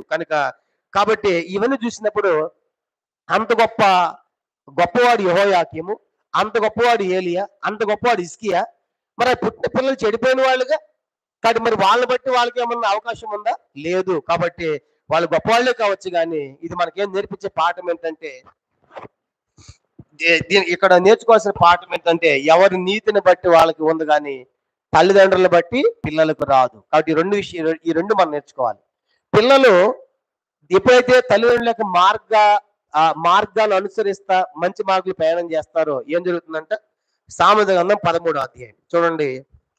సామెతల 13వ అధ్యాయము. పిల్లలు దేవుని యొక్క బోధలో పెంచబడాలి. సామెతల గ్రంథం 13వ అధ్యాయం 13వ వచనం. సామెతల గ్రంథం 13:13 చదువుకుందాము. సామెతలు 13:13. ఆజ్ఞను తిరస్కరించేవాడు అందువలన శిక్ష నొందును, ఆజ్ఞ విషయమై భయభక్తులు గలవాడు లాభము పొందును. మనం చూసామంటే చెప్పండి, ఆజ్ఞ అంటే అని చెప్పండి. ఆజ్ఞ అంటే దేవుని యొక్క వాక్యం. చెప్పండి, ఆజ్ఞ అంటే దేవుని యొక్క వాక్యం. ఆజ్ఞలన్నా, కట్టడాలన్నా, శాసనాలన్నా, న్యాయ విధులన్నా అంత ఒకటే. ఇప్పుడు ఆజ్ఞలు అంటే దేవుని యొక్క వాక్యాన్ని చెప్పండి అనుసరిస్తే ఏముందంట? లాభం ఉంది. చెప్పండి, దేవుని యొక్క వాక్యం అనుసరిస్తేనేమో లాభం, తిరస్కరిస్తే ఏమని చెప్పండి? శిక్ష ఉంది. వాక్యాన్ని తిరస్కరిస్తే ఏమని చెప్పండి? ఇక్కడ ఆజ్ఞను తిరస్కరించు అందువల్ల శిక్ష నొందును. ఆజ్ఞ అంటే ఏమని చెప్పుకున్నాం మనము? వాక్యం. ఇప్పుడు యోధా దేశం మీద శిక్ష ఎందుకు వచ్చింది? 2 దినవృత్తాంతాలు 36వ అధ్యాయం. యోధా దేశం మీదకి ఈ శిక్ష, ఈ దాడి ఎందుకు జరుగుతుందంటే వాళ్ళు ఏం చేశారు చూడండి. 36వ అధ్యాయము 15-16 వచనాలు. 2 క్రానికల్స్ 2 దినవృత్తాంతాలు 36వ అధ్యాయము 15-16 వచనాలు.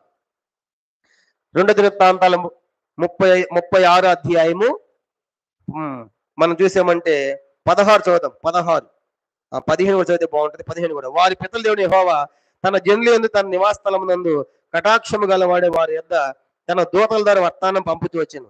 ఆయన పెంపలకడ లేచి పంపుతూ వచ్చినాను. ఇప్పుడు 16 అందరూ చదువుదాం. 36:16. వారు దేవుని దూతలు ఎగతాళి చేయొచ్చు, ఆయన వాక్యములను తృణీకరించుచు, ఆయన ప్రవక్తలు హింసించుచు రాగా నివారింప శక్యము కాకుండా యెహోవా కోపము జనుల మీదకి వచ్చెను. ఆ కోపం వచ్చేం జరిగింది? ఆయన వారి మీదకి కల్దీయులను అంటే బబులోనీయులను రాజు రప్పింపగా అతడు వారి పరిశుద్ధ స్థలము ఉన్న మందిరములోని వారి యవనులను ఖడ్గము చేత సంహరించెను. అతడు యవనుల ఎందైనను, యువతలు ఎందైనను, ముసలి వారు ఎందైనను, నెరసిన వెంట్రుకలు గలవారినను కనికరింపలేదు. దేవుడు వారందరినీ అతని చేతికి అప్పగించాను. ఇప్పుడు చెప్పండి, వాళ్ళకి ఎందుకు వచ్చింది శిక్ష? 16 ఆయన వాక్యములను తృణీకరించుచు. చెప్పండి, ఏం తృణీకరించారంటే వాళ్ళు?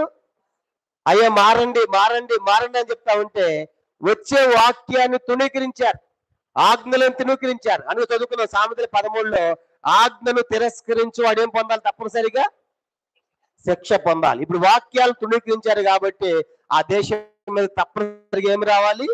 శిక్ష రావాలి. ఏంటి ఆ శిక్ష అంటే? కల్దీయులను చెప్పాడు. అతను వచ్చాడు, కనికరించాల యవనులని, యువతలని, ముసలి వారిని, నరసనుడిని కనికరించకుండా మొత్తాన్ని సంహరింపజేశాడు, దాడి చేశాడు. మనం చూస్తాం. మరి ఇప్పుడు వాక్యాన్ని చెప్పండి, ఇక్కడ వాక్యాన్ని తృణీకరిస్తే ఏమొచ్చింది చెప్పండి?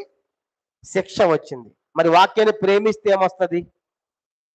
కీర్తన 119 చూడండి, వాక్యాన్ని ప్రేమిస్తే ఏం జరుగుతుందంట? 119వ కీర్తన 47, 48 వచ్చాయి. కొన్ని వాక్యాలు చదువుతాము.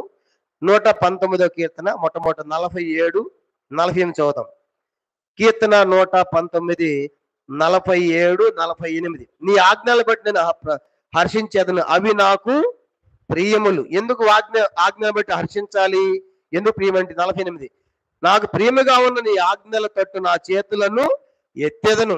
ఇప్పుడు భక్తుడు అంటాడు, ఆయనకి ఏం ప్రియమైనవంట? దేవుని యొక్క ఆజ్ఞలు. కానీ దేవుని యొక్క ఆజ్ఞ, దేవుని యొక్క వాక్యం ప్రియమైంది. దేవుని యొక్క వాక్యం ప్రియమైందిగా నీకు ఉన్నప్పుడు అంటే అప్పుడు నీకేం కలుగుతుంది? 119వ కీర్తన 165 వచనం. 119, 165. 119, 165 చదువుదాము. నీ ధర్మశాస్త్రమును ప్రేమించే వారికి ఎంతో నెమ్మది కలదు. ఇక్కడ మనము సామెతలు 13 ప్రకారము వాక్యాన్ని తిరస్కరిస్తే ఏమొచ్చింది చెప్పండి? శిక్ష ఉంది. ఆజ్ఞను తిరస్కరించేవాడు శిక్ష నందును, ఆజ్ఞ విషయ భయభక్తి కలిగిన వాడు లాభము పొందును. ఇప్పుడు చెప్పండి, వాక్యాన్ని ప్రేమిస్తూ వచ్చే లాభం ఏంటి? నెమ్మది. చెప్పండి, ఏంటంట? నెమ్మది. వాక్యం తృణీకరిస్తూ వచ్చే నష్టం ఏంటి? శిక్ష ఉంది. కాబట్టి అందుకే దేవుని యొక్క వాక్య విషయం మనం జాగ్రత్తగా ఉండాలి. కాబట్టి అందుకే మన పిల్లలకి ఈ 2 విషయాలు మనం నేర్పించాలి. పెద్దలుగా మనం తప్పులు చేయకూడదు. పిల్లలు కూడా ఏం చేయాలంటే, మన ఆయన గొప్పవాడు, మన ఆయన పెద్దవాడు, మన ఆయన బిషప్, మన ఆయన సేవకుడు అని చెప్పేసి వాటిని బట్టి వాళ్ళు గర్వించి చెడిపోకుండా చెట్టు పేరు చెప్పి కాయలు అమ్ముకున్నట్టుగా తండ్రి పేర్లు చెప్పి బతకూడదు. కనుక గొప్పవారి పేర్లు చెప్పి బతకకుండా వాళ్ళు ఏం చేయాలంటే గొప్పవారిని మార్గదర్శిగా తీసుకొని ఆ తండ్రిలాగా, ఆ బిషప్ లాగా, ఆ సేవకుల పిల్లలు జీవించినప్పుడు వాళ్ళు ఆజ్ఞలు గారు ఏం పొందుతారు? లాభాన్ని పొందుతారనే విషయం మనం జ్ఞాపకం చేసుకుంటున్నాం. అందుకే ఈ దాడి అనేది అనుకోకుండా జరిగినది కాదు. ఇప్పుడు అర్థమైంది. ఎందుకు దాడి చేయించాలంటే, ఒకటి వాళ్ళు ఏం పాటించలేదు చూసాము. ఎందుకు దాడి జరిగిందంటే 5 వ్యక్తులు మనం చూసాము. ఎందుకు దాడి జరుగుతుందంటే తనకి పెద్దలు చేసిన తప్పులకి శిక్ష జరుగుతూ ఉంది. కనుక పెద్దలు చేసిన తప్పులు బట్టి ఈ పిల్లలకు శిక్షగా చూడబోతున్నాం. పిల్లలు కూడా చెట్టు పేరు చెప్పి కాయలు అమ్ముకున్నట్లుగా వారి ఇష్టానుసారంగా వారు తల్లిదండ్రులు బట్టి, పెద్దవారిని బట్టి, గొప్పవారిని బట్టి బతకూడదు. కానీ వాళ్ళ యొక్క జీవిత సూత్రాలను మార్గదర్శకులు తీసుకుని వాటిని జీవించాలని దేవుని యొక్క వాక్యం మనకు బోధిస్తా ఉంది. అందుకే యేసు ప్రభువు కూడా ఏడుస్తూ ఉంటే ఆయన అంటాడు, కనుక నా కోసము ఏడవద్దమ్మా, మీ కోసము, మీ పిల్లల కోసం ఏడవండి అంటాడు. అబ్రహాం కూడా తన పిల్లలకి ఎట్లా చేర్పించాడంట? ఆదికాండం 18వ అధ్యాయం. అబ్రహాం కూడా తన కుటుంబ విషయంలో, పిల్లల విషయంలో చేసిన పని ఏంటంటే ఆదికాండం 18వ అధ్యాయం 19వ వచనం. ఆదికాండం 18వ అధ్యాయము, ఆదికాండం 18వ అధ్యాయం 19వ వచనం. ఎట్లనగా యెహోవా అబ్రహాము గురించి చెప్పినది అతను కలుగు చేయనట్లు తన తరువాత తన పిల్లలను, తన ఇంటి వారును నీతి న్యాయములు జరిగించు యెహోవా మార్గంలో గైకొట్టుగా అతడు వారికి ఆజ్ఞాపించినట్లు నేను అతని ఎరిగి ఉన్నాను. అబ్రహాం తన పిల్లలకు, తన ఇంటి వారికి కూడా నీతి న్యాయములు జరిగించేట్టుగా అతడు బోధించాడు. పిల్లలకి, ఇంటి వారికి ఆజ్ఞాపించాడు. కనుక ఆ మాట మనం చూస్తాం. అబ్రహాము తన పిల్లలకి ఏం చేశాడంట? నీతి న్యాయం గురించి గైకొంటకు ఆజ్ఞాపించాడు, కనుక ఆజ్ఞాపించాడు. కాబట్టి దేవుని యొక్క ఆజ్ఞలు గైకొనే వారికి ఆశీర్వాదం, నెమ్మది ఉంది. వాటిని తునీకరిస్తే ఏమవుతుంది చెప్పండి? ఆ శిక్ష ఉంది. అందుకే చూడండి, ఇంట్లో ఎవరు మాదిరిగా ఉన్నా లేకపోయినా యేసుప్రభువు వారు కుటుంబంలో ఒక మాదిరిగా ఉన్నాడు. యోసేపు ఇంట్లో మాదిరిగా ఎవరున్నా లేకపోయినా మిగతా సహోదరులు పరాయి దేశంలో మాదిరిగా ఉన్నాడు. దానియేలు కూడా ఎవరు మాదిరిగా ఉన్నా లేకపోయినా పరాయి దేశంలో దానియేలు ఎట్లున్నా ఇతరులకు మాదిరిగా ఉన్నాడు. యోసేపు లాగా, దానియేలు లాగా, యేసుప్రభువు లాగా మనకి ఎవరు మాదిరిగా లేకపోయినా నేను ఒక మోడల్ గా మాదిరిగా ఉండాలి అని మనము జీవించాలి వీటిని బట్టి. కాబట్టి ఎందుకు ఇప్పుడు ఈ చారిత్రక నేపథ్యంలో మనం ఏం నేర్చుకున్నాం ఈరోజు అంటే, ఒకటి, పెద్దలుగా మనం తప్పులు చేయకూడదు, వాటి ప్రభావం పిల్లల మీద పడుతుందని మనం గుర్తుపెట్టుకోవాలి. పిల్లలు ఏం నేర్చుకోవాలి చెప్పండి? పిల్లలు పెద్దల పేర్లు బతకూడదు, కనుక పెద్దల యొక్క మంచి లక్షణాలు తీసుకుని ఆ యొక్క మార్గాలు వాళ్ళు జీవించినప్పుడు వారు దీవెన పొందన్న విషయం మనం జ్ఞాపకం పెట్టుకుంటాం. ఇంతటితో మనము ఈ చారిత్రక నేపథ్యం అన్నది ముగిచ్చేస్తున్నాము. ఇప్పుడు దానియేలు గ్రంథం లోపలికి మనం వెళ్తాం. దానియేలు గ్రంథం 1వ అధ్యాయాన్ని మనం ప్రారంభిద్దాం. ఇప్పుడు దా చెప్పిందంతా కూడా చరిత్ర అనే విషయం మనం జ్ఞాపకం పెట్టుకోవాలి. చారిత్రక నేపథ్యం అని ఎందుకు దాడి చేయాలి, దేవుడు ఎందుకు అప్పగించాడు, కారకులు ఎవరు అనేటువంటి విషయాలు మనం చూస్తూ వచ్చాం. ఇప్పుడు దానియేలు గ్రంథాన్ని మనం ప్రారంభిస్తాం. దానియేలు గ్రంథం 1వ అధ్యాయం. దానియేలు గ్రంథము 1వ అధ్యాయము మొత్తం మనకు 21 వచనాలు మనకు కనబడతాయి. 21 వచనాలు మనకు కనబడతాయి. దీన్ని 3 భాగాలుగా మనం విభజించుకుంటాం. 3 భాగాలు. మొదటిది దానియేలు గ్రంథం 1వ అధ్యాయం మొదటి 7 వచనాలు మొదటి సంగతిగా రాసుకుందాం. దానియేలు గ్రంథం 1వ అధ్యాయం మొదటి 7 వచనాలు. మొదటి 7, దానికి ఒక టైటిల్ ఇద్దాము. మొదటి 7 వచనాలకి బబులోనుకు కొనుపోబడిన దానియేలు మరియు వారి స్నేహితులు అని రాసుకుందాం. బబులోను కొనుపోబడిన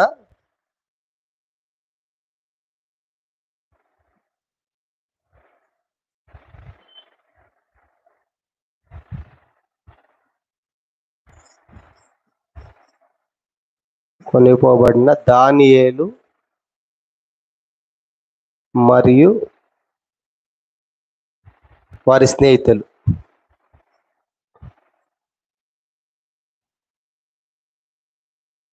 ఇది మొదటి సంగతి.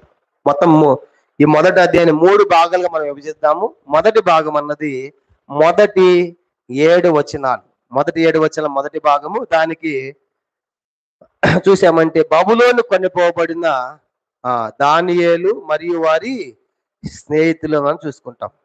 ఇప్పుడు దానియేలు గ్రంథం 1వ అధ్యాయాన్ని ప్రారంభిద్దాం. 1వ అధ్యాయం 1వ వచనం చదవండి. దానియేలు గ్రంథం 1వ అధ్యాయము 1వ వచనం.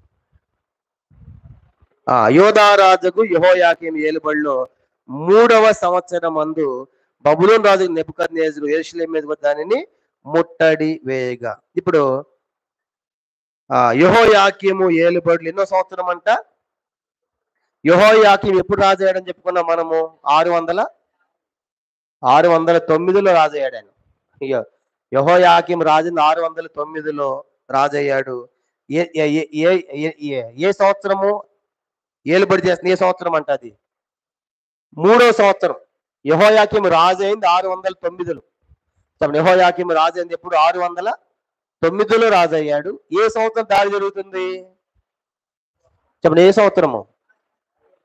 ఆ రాజు అయింది ఆయన యెహోయాకీము రాజు అయింది.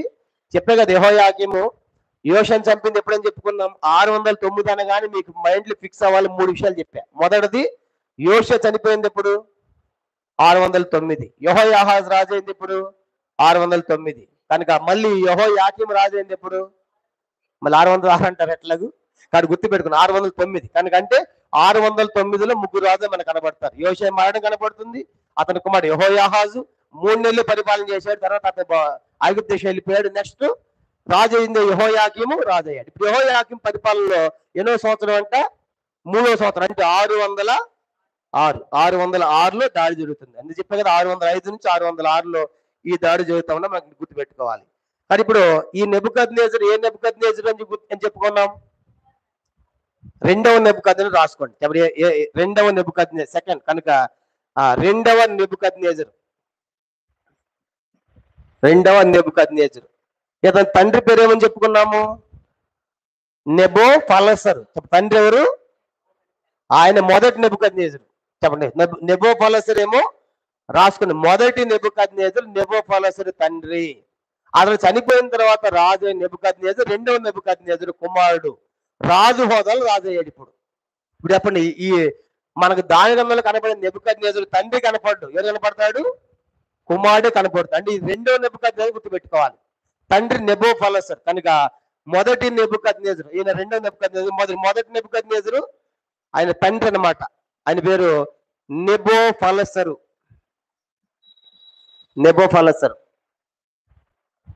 ఇప్పుడు దాని గ్రంథంలో కనబడే నెబుకద్నెజరు మనకి ఎన్నో నెబుకద్నెజరు? అప్పుడు ఎన్నో నెబుకద్నెజరు అమ్మా? రెండు. ఆయన మొదటి ఆయన ఎవరు? తండ్రి. తండ్రి. ఆయన పేరు ఏమని చెప్పుకున్నాం? Nebo Pulsar. ఆయన ఏమైపోయాడు? చనిపోయాడు. చనిపోయిన తర్వాత దాడి చేస్తాయంటే మొదటి ఆయన ప్రస్తావన మనకు దీంట్లో ఉండదు బైబిల్లో. చరిత్రల సంగతి నేను చెప్పాను. కానీ ఇప్పుడు మనకు కనపడేది రెండో నెబుకద్నెజరు కుమారుడు మనకు కనబడుతున్నాడు. ఏ సంవత్సరం దాడి చేస్తున్నాడు? యెహోయాకీము. ఈయన 606లో యెహోయాకీము. ఇతనికి మరో పేరు ఏమని చెప్పుకున్నాము? ఎల్యాకీము. ఈ యొక్క యెహోయాకీము 606లో రాజయ్యాడు. 3 సంవత్సరాలు సాగింది. ఈ 3వ సంవత్సరంలో రాగానే, అంటే 606 రాగానే ఈ రెండవ నెబుకద్నెజరు దాడి చేస్తున్నాడు. దేని మీద? యోధా దేశం మీద. మనం గుర్తుపెట్టుకోవాలి. కనుక ఏ సంవత్సరం అంటే ఇది? 3వ సంవత్సరం. అది చెప్పండి, ఏ సంవత్సరం అంట? యెహోయాకీము యొక్క ఏలుబడిలో. మొదటి వచనం యోధారాజు యెహోయాకీము ఏలుబడిలో. ఏలుబడి ఎప్పుడు? ఆయన పరిపాలన స్టార్ట్ అయింది ఎప్పుడు? 609లో ఏలుబడిలో. ఎన్నో సంవత్సరం వచ్చింది? 3 సంవత్సరాలు అయిపోయింది ఆల్రెడీ. అంటే 606కు వచ్చారు. కనుక 606లో రాగా నెబుకద్నెజరు యెరూషలేము మీదకి వస్తా ఉన్నాడనే విషయం మనం గుర్తుపెట్టుకోవాలి. ఇది రాజు హోదాలో దాడి చేస్తున్నాడు. చెప్పండి, ఏంటంటే ఈయన ఇప్పుడు కుమారుడుగా రావట్లేదా? తండ్రి చనిపోయాడు కాబట్టి. తండ్రి చనిపోయిన నెక్స్ట్ ఏమయ్యాడు? ఇతను రాజు అయ్యాడు. కనుక రాజు హోదాలో దాడి చేస్తున్నాడు. కనుక రాజు హోదాలో రాకుమారుడు కాదు, రాజుగా. కనుక రాజు హోదాలో యెరూషలేము ముట్టడి వేస్తా ఉన్నాడు. మొత్తము ఈ నెబుకద్నెజరు 3 సార్లు దాడి చేస్తాడు. ఎన్నిసార్లు చెప్పండి? మొత్తం దాడి చేసేది 3 సార్లు, 3 దఫాలుగా దాడి చేస్తాడు. కనుక మనం గుర్తుపెట్టుకోవాలి. అయితే మొదటి యొక్క దాడులు ఇతను నేరుగా పాల్గొనడు. సైన్యం పోతుంది కనుక నేరుగా పాల్గొనడు. మొదటి దఫాలు మనం చూస్తాం. అయితే ఇక్కడ చిన్న విషయం కూడా మీకు చెప్పాలి. ఇరిమియా గ్రంథం మనం చదివినప్పుడు ఇరిమియా గ్రంథం 25వ అధ్యాయం మొదటి వచనంలో కూడా ఈ దాడి గురించి ఒక మాట రాయబడింది. అది కూడా చదువుతాం. ఇరిమియా గ్రంథం మొదటి అధ్యాయము 25వ అధ్యాయం. ఇరిమియా గ్రంథం 25వ అధ్యాయం మొదటి వచనం. ఇరిమియా గ్రంథము 25వ అధ్యాయము. అందరు చదువుతాం. 25వ అధ్యాయము మొదటి వచనం. ఇరిమియా 25:1 చదవండి. యోషియా కుమారుడును యోధా రాజు అయిన యెహోయాకీము 4వ సంవత్సరమున, అనగా బబులోను రాజు నెబుకద్నెజరు మొదటి సంవత్సరమున యోధా ప్రజలను గురించి ఇరిమియాకు ప్రత్యక్షమైన వాక్కు. ఇక్కడ ఏ సంవత్సరం దాడి జరిగినట్లే ఉంది? చదవండి మళ్ళీ. 4వ సంవత్సరం. అక్కడేమో చదువుకున్నాం మనం ఇరిమియా దానియేలు గ్రంథములో ఏమో 3వ సంవత్సరం దాడి జరిగినట్టుగా ఉంది. ఇరిమియా గ్రంథంలోనేమో 4వ సంవత్సరం దాడి జరిగినట్టుగా ఉంది. మరి చదివినప్పుడు మళ్ళీ డిఫరెన్స్ రావాలి. అక్కడ వేరుగా ఉంది కదా, అక్కడే 3వ సంవత్సరం అన్నాడు కదా, ఇక్కడేమో 4వ సంవత్సరం. మరి ఏది కరెక్ట్ అని చూసినప్పుడు ఇక్కడ యూదుల క్యాలెండర్ వేరే, బబులోనీయుల క్యాలెండర్ వేరే. చెప్పండి, ఇద్దరు కూడా ప్రపంచంలో ఎన్నో రకాల క్యాలెండర్లు ఉన్నాయి. కనుక ఇప్పుడు యూదుల క్యాలెండర్ వేరే, బబులోనీయుల క్యాలెండర్ వేరేగా మనం చూస్తాం.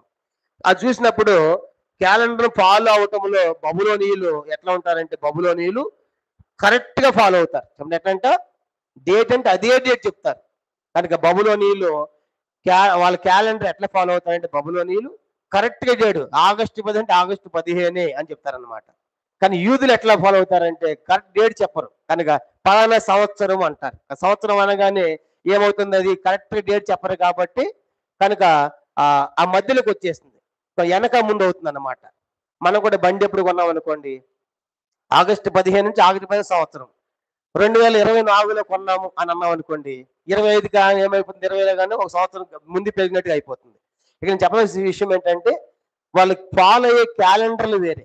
ఫాలో అయ్యే క్యాలెండర్, యూదుల క్యాలెండర్ వేరే, బబులోని క్యాలెండర్. బబులోనీయులేమో కరెక్ట్ గా సంవత్సరంతో డేట్ తో టైంతో చెప్తారు, యూదులేమో అందాజుగా పలానా సంవత్సరం అని చెప్పేస్తారు.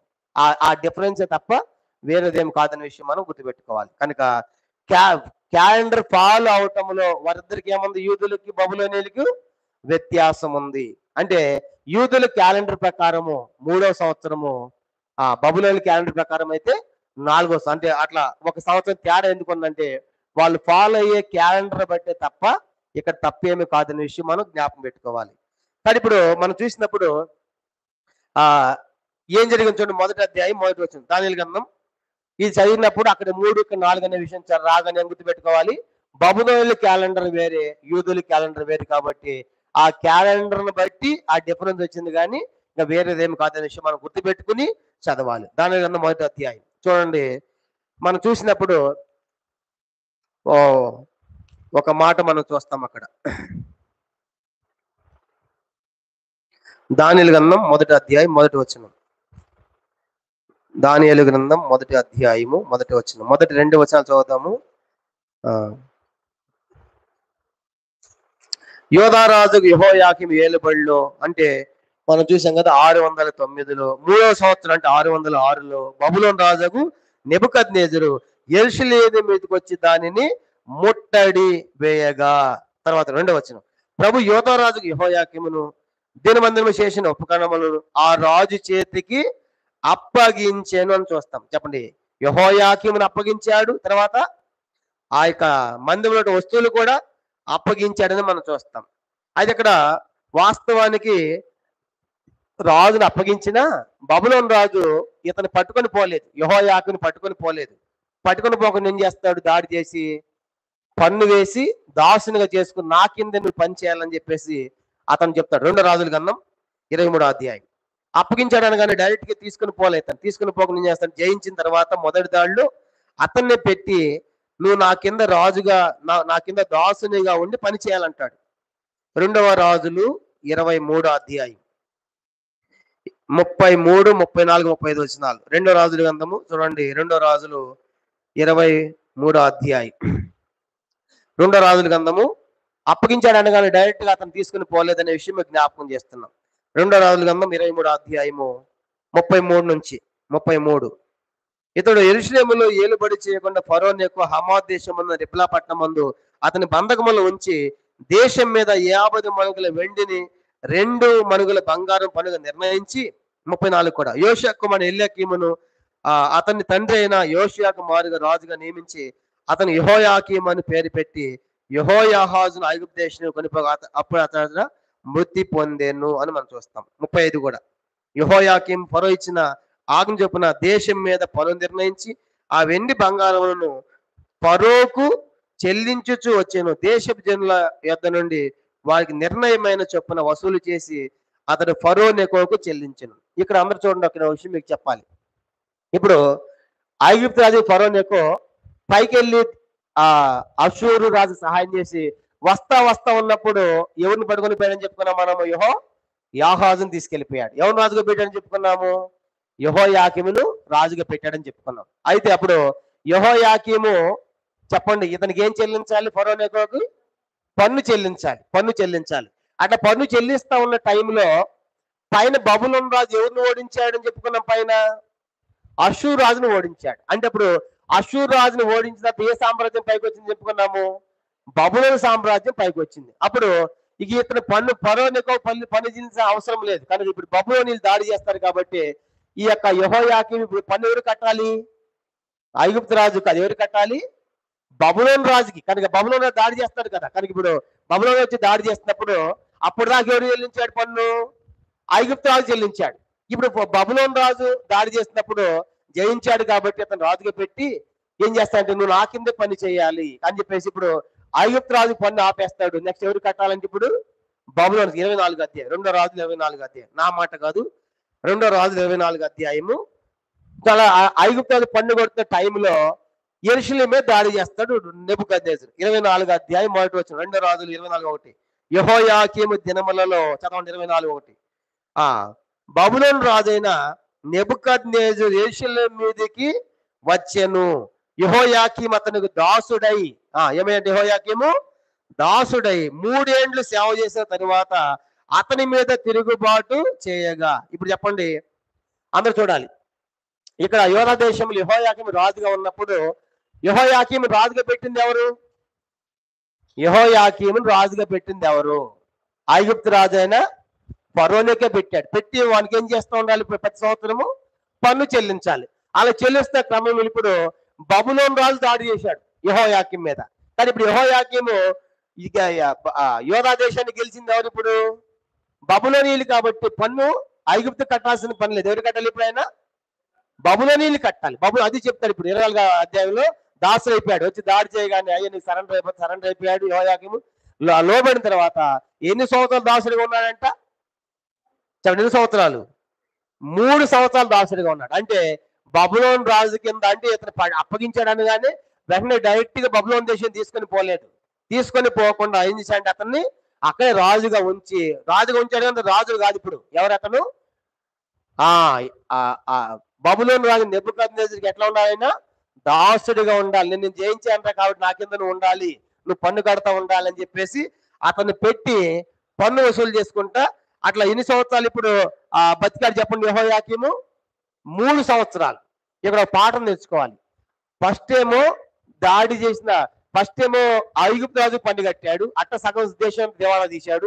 ఇప్పుడు పన్ను కట్టాలి, ఇప్పుడు బబులోనీయులతో పన్ను కట్టాలి. అంటే కొంతకాలం ఐగుప్తు రాజు కింద అనబడ్డాడు, మరి కొంతకాలం ఏమో బబులోను రాజు కింద కూడా అనబడుతున్నాడు. ఎవరు? యెహోయాకీము. ఎందుకని ఈ కర్మ అంటే నీతి లేదు, న్యాయం లేదు, జనులు బాధ పెట్టిన మనం చదువుకున్నాం ఇర్మీయా గ్రంథంలో.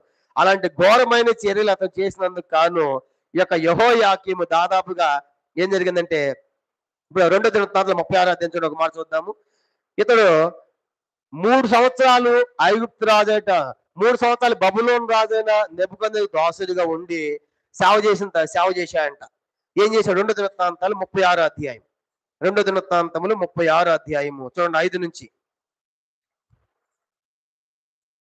దాసుడిగా ఉండి చేసిన పని ఏంటంటే 2వ దినవృత్తాంతములు 36వ అధ్యాయము 5వ వచనం. 2వ దినవృత్తాంతములు 36వ అధ్యాయము 5వ వచనం చదువుదాం. 36:5 చదవండి. 2వ దినవృత్తాంతాలు 36వ అధ్యాయం 5వ వచనం. యెహోయాకీము ఏలనారంభించినప్పుడు, చాలండి. ఇప్పుడు యెహోయాకీము ఎప్పుడు ఏలనారంభించాడు? ఏ సంవత్సరము? 609. చెప్పండి, యెహోయాకీము ఎప్పుడు ఏలనారంభించాడు?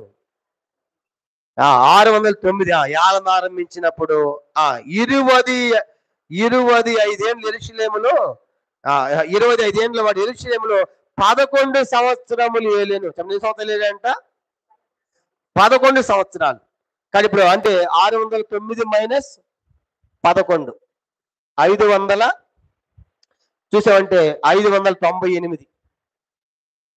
అక్కడ రాజుల గ్రంథములో దాసుడిగా ఉండి కొంతకాలం ఎంత తిరుగుబాటు చేశాడు. ఏంట కొంతకాలము అంటే ఇక్కడ క్లియర్గా చెప్పాడు. ఏంట కొంతకాలం ఎంత? ఈ రాజుల గ్రంథం ఎక్కడ చేపెట్టుకోండి. రాజుల గ్రంథము 24వ అధ్యాయం 1వ వచనం చదువుకున్నాం కదా. 2వ రాజులు 24:1లో అక్కడ కొంతకాలం అంటారు చూడండి. 24 ఆ క్లారిఫికేషన్ మీకు చెప్తున్నాను. మొదటి వచ్చిన యెహోయాకీము దినముల్లో బబులోను రాజు నెబుకద్నెజరు యెరూషలేముకు వచ్చెను.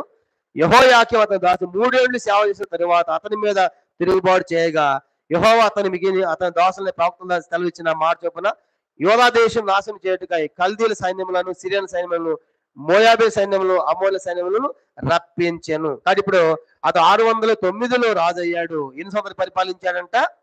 11 సంవత్సరాలు. కనుక అంటే కొంతకాలం అంటే చిన్న పీరియడ్ ఏం కాదు ఇది. ఎంతకాలం?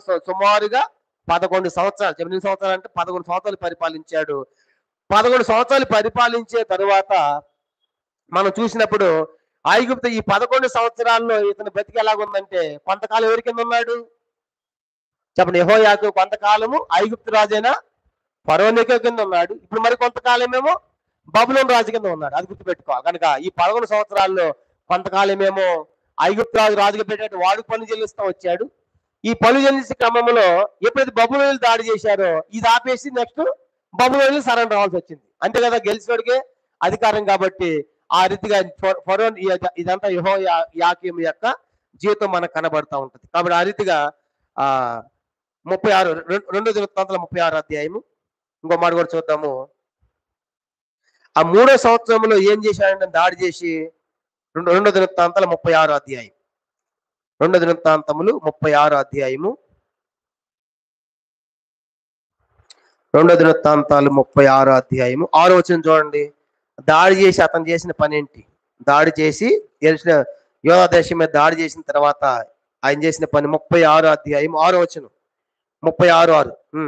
అతని మీదకి బబులోను రాజు నెబుకద్నెజరు వచ్చి అతని బబులోనుకు తీసుకొని పోయి గొలుసులతో బంధించెను. మనం చూసాం కనుక రెండవ దాడిలో రాజును తీసుకుపోతున్నాడు. ఎన్నో దాడి అంటే ఇది రెండవ దాడి. మొదటి దాడిలో ప్రజలు వెళ్ళారు కనుక రెండవ దాడిలో రాజును తీసుకొని పోతున్నాడు కనుక 3వ సంవత్సరంలో వస్తువులు తీసుకుని పోయాడు. ముఖ్యులంతా వెళ్ళిపోయారు కనుక మొదటి దాడిలో ముఖ్యులంతా వెళ్ళిపోయారు. మొదటి దాడి చేసినప్పుడు నెబుకద్నెజరు ముఖ్యమైనటువంటి మంచి మంచి ఆఫీసర్స్ తీసుకొని పోయాడు. దాంట్లో దానియేలు పోతాడు మొదటి దాడిలో. ఇప్పుడు రెండవ దాడిలో ఎవరు పోతున్నారు చెప్పండి? రాజు పోతా ఉన్నాడు రెండవ దాడిలో. ఇది ఎందుకు చెప్తున్నానంటే దానికన్నా మొదటి అధ్యాయులు అప్పగించినగానే ఒకేసారి అతను పట్టుకొని పోలేదు.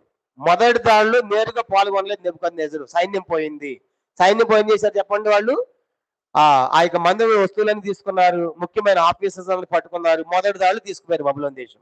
ఇప్పుడు రెండవ దాడిలో ఏం చేస్తాడు చెప్పండి? నెబుకద్నెజరు వచ్చి ఎటు తీసుకుపోతాడు? అతన్ని గొలుసులతో బంధించి తీసుకొని పోతా ఉన్నాడు అని మనం గుర్తుపెట్టుకోవాలి. ఇక్కడ ఒక విషయం మనం నేర్చుకోవాలి. ఇంట్లో ఒకడు తప్పు చేస్తే అందరికి కూడా నష్టం. చెప్పండి, ఇంట్లో ఒకడు తప్పు చేసిన ద్వారా అందరి కుటుంబం అంతా బాధపడుతుంది. ఇప్పుడు యెహోయాకీం చేసినటువంటి భయంకరమైన చర్యల ద్వారా దేశంలో ఆ ఒక్కని బట్టి ప్రజలందరికీ కూడా నష్టమైంది. చూసారా, ప్రజలందరికీ నష్టమైంది.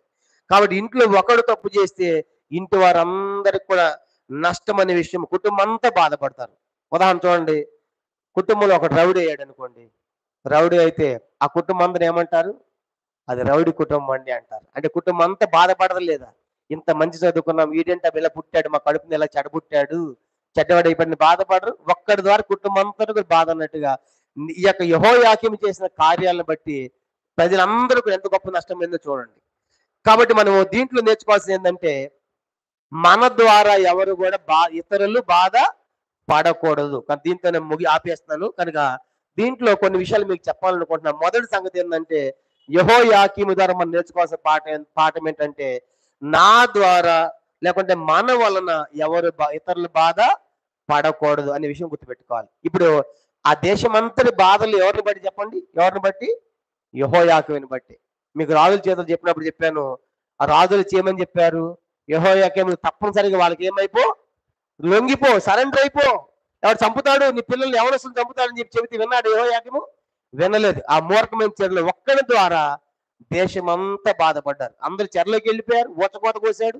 ఆ రాజ్యాలు చెప్పాం. కనుక ఇక్కడ కొన్ని విషయాలు చెప్పాలి. మొదటి విషయం చెప్పదలసింది ఏంటంటే మన వలన ఇతరులు ఎవరు కూడా బాధపడకూడదు అనే విషయం గుర్తుపెట్టుకోవాలి. మన వలన ఎవరు బాధపడకూడదు.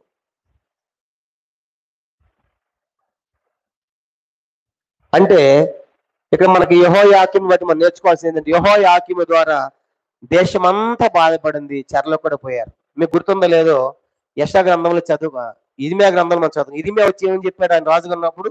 అయ్యో మీరు బబులోను దాసులైపోండి, లొంగిపోండి, దేవుడు చెప్తున్నాడు, దేవుడు అప్పగిస్తాడంటే విన్నాడు యెహోయాకీము? వినలేదు. కాబట్టి ఆ ఒక్కరి ద్వారా ప్రజలందరికీ ఏమని చెప్పండి? ఎంతో గొప్ప నష్టమైనట్టుగా మనం చూస్తాం. కాబట్టి ఇది మొదటి సంగతి. రెండో సంగతి కూడా మీకు చెప్తాను, అది ఒక్కటి చదివి ముగిద్దాం. రెండవది ఈ యొక్క మొదటి అధ్యాయంలో రెండో సంగతి ఏంటంటే చూడండి, దేవుడు ఇప్పుడు చెప్పండి, దేవుడు ఎవరికి అప్పగిస్తున్నాడు? చెప్పండి, ఎవరికి అప్పగిస్తున్నాడు? యోధా దేశంలోని వారిని ఎవరికి అప్పగిస్తున్నాడు? బబులోనులకు అప్పగిస్తున్నాడు. తర్వాత వీళ్ళు ఎవరు?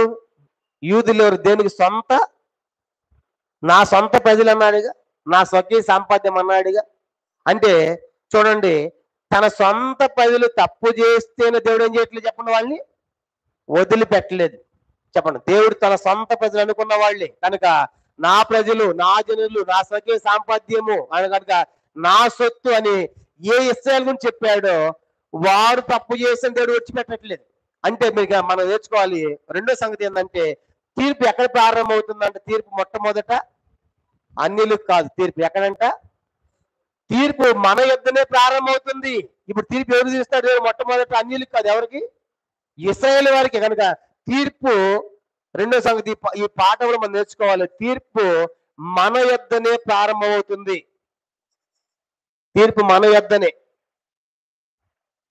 తీర్పు అనేది మన యుద్ధనే ప్రారంభమవుతున్న విషయం మనం గుర్తుపెట్టుకోవాలి. అంటే దేవుడు మొట్టమొదటి తీర్పు తీసి ఎవరు చెప్పండి?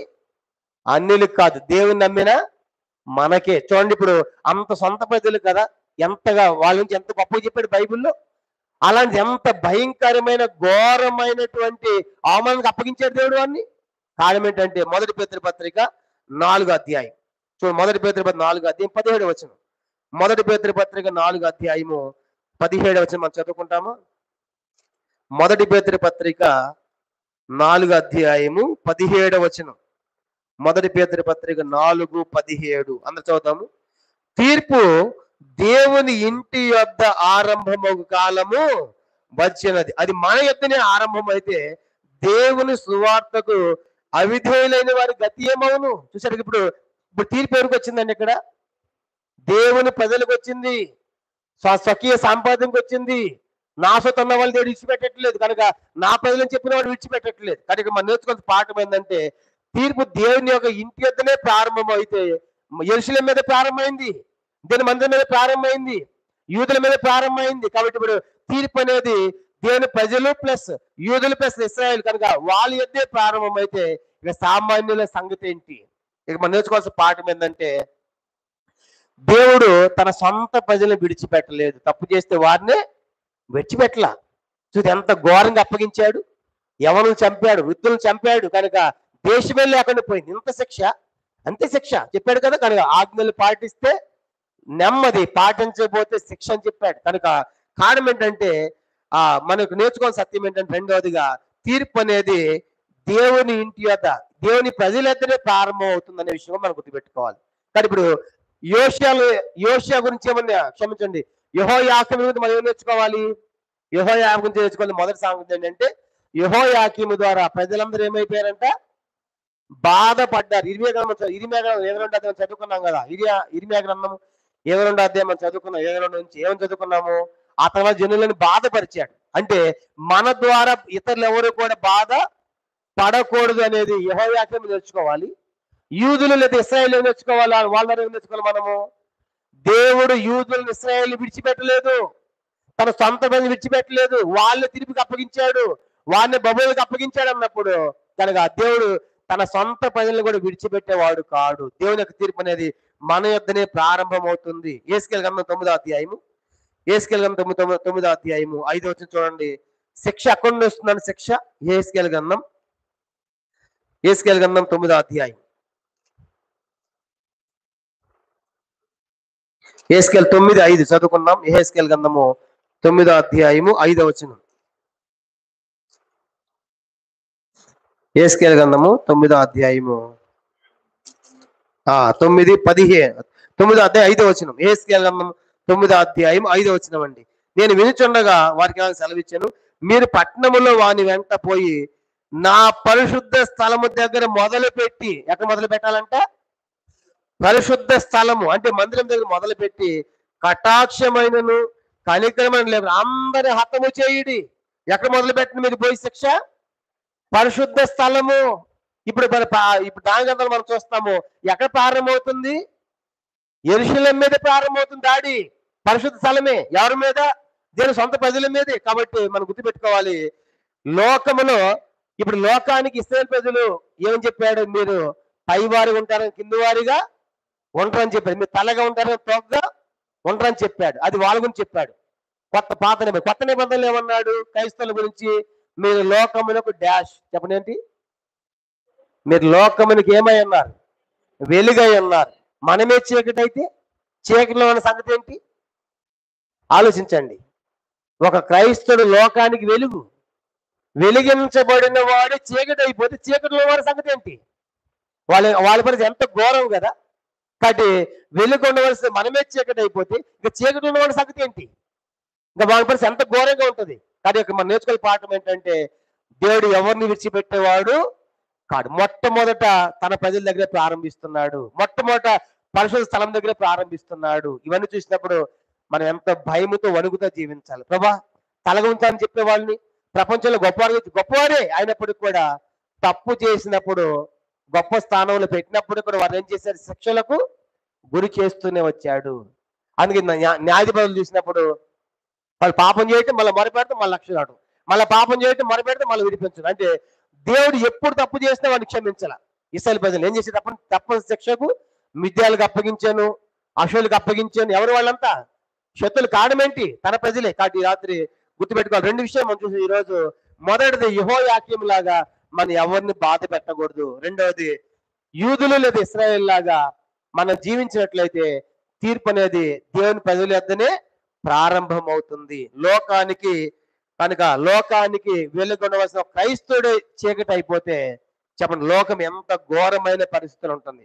కనుక లోకంలో క్రైస్తవులే తప్పు చేస్తే ఇంకా మిగతా వాళ్ళ సంగతి ఏంటి? అంటే ఇవన్నీ చూసినప్పుడు మనం ఎంత భయంతో అనుగుతూ జీవించాలి. దీంతో మనం ఈరోజు ముగిచ్చేస్తున్నాము. ఇంకా కొన్ని విషయాలు ఉన్నాయి దీంట్లో. ఈ మొదటి వచనంలో ఇప్పుడు మనం ఎక్కడున్నాము అంటే మొదటి 2 వచనాల్లోనే ఉన్నాం. చెప్పండి, మన ధ్యానం ఎక్కడ ఉంది? ధ్యాన గ్రంథము మొదటి అధ్యాయం 2 వచనాల్లోనే మనం ఉంది. కనుక ఈ 2 వచనాలు ఈరోజు పెద్దలు చేసిన తప్పులకు పిల్లలకు తిప్పలు వచ్చి చెరలోకి వెళ్ళారని చూసుకున్నాము. పిల్లలు కూడా ఇష్టానుసారంగా బతకకుండా, మా తండ్రి గొప్పవాడిని బతకకుండా, మా పెద్దవాడిని మార్గదర్శనంగా తీసుకుని పిల్లలు కూడా బతకాలని నేర్చుకున్నాము. తర్వాత యెహోయాకీం లాగా మనం ఇతరులకు బాధ పెట్టేవారుగా, మన ద్వారా ఇతరులు అభ్యంతర పడకూడదు, ఇతరులు నష్టపోకూడదు అని మనం నేర్చుకున్నాము. తర్వాత యూదుల నుంచి నేర్చుకుంది ఏంటంటే, సొంత ప్రజలకి ఏమొచ్చింది చెప్పండి? తీర్పు ప్రారంభమైనప్పుడు దేవుడు ఎవరిని విడిచిపెట్టేవాడు కాడు. ఇంకా ఏం జరిగిందో దీంట్లో కొన్ని విషయాలు ఉన్నాయి. వచ్చేవారు మనం చూద్దాం. ప్రార్థన చేస్తాం. మోకరించండి, ప్రార్థన చేసుకుంటాం. మోకరించండి. ఈ వాక్య వెలుగులో మన జీవితాన్ని సపరీక్ష చేసుకుని మరి ప్రభుకి అప్పగించుకుంటాం. కనుక పెద్దలుగా, తల్లిదండ్రులుగా, దేవుని సేవకులుగా మనం చేసే పొరపాట్లు మన పిల్లల మీద వాడి ప్రభావం ఉంటుంది. హిజ్కియా చేసిన పొరపాటు, ఆమోను వాళ్ళు చేసిన పనులు వాళ్ళ పిల్లలు చెరలోకి వెళ్ళడానికి కారకులైపోయారు. కాబట్టి పెద్దలుగా మనం ఎలా ఉన్నాం ఈ రాత్రి ఆలోచించాలి. పిల్లలు కూడా మా తండ్రి గొప్పవారని జీవించకుండా మార్గదర్శులుగా వాళ్ళు జీవించాలి. పెద్దవారి యొక్క మార్గాల్లో వాళ్ళు నడవాలి. ఆ విషయం నేర్చుకున్నాము. యెహోయాకీం ఎంతమందిని బాధ పెట్టాడు. ప్రజలందరూ బాధకు గురి అయిపోయారు. యెహోయాకీమే కారకుడయ్యాడు. కాబట్టి రాత్రి ప్రభా నా ద్వారా ఎవరు బాధపడకూడదు, యెహోయాకీంలాగా నేను ఉండకూడదు. రెండవది, తీర్పు అనేది దేవుని ప్రజల వద్దే ప్రారంభమవుతుంది. నా ప్రజలు సొంత వారని చెప్పిన వారి అయితే ప్రారంభమైంది. ఎంత ఘోరం మిగతా వాళ్ళకి.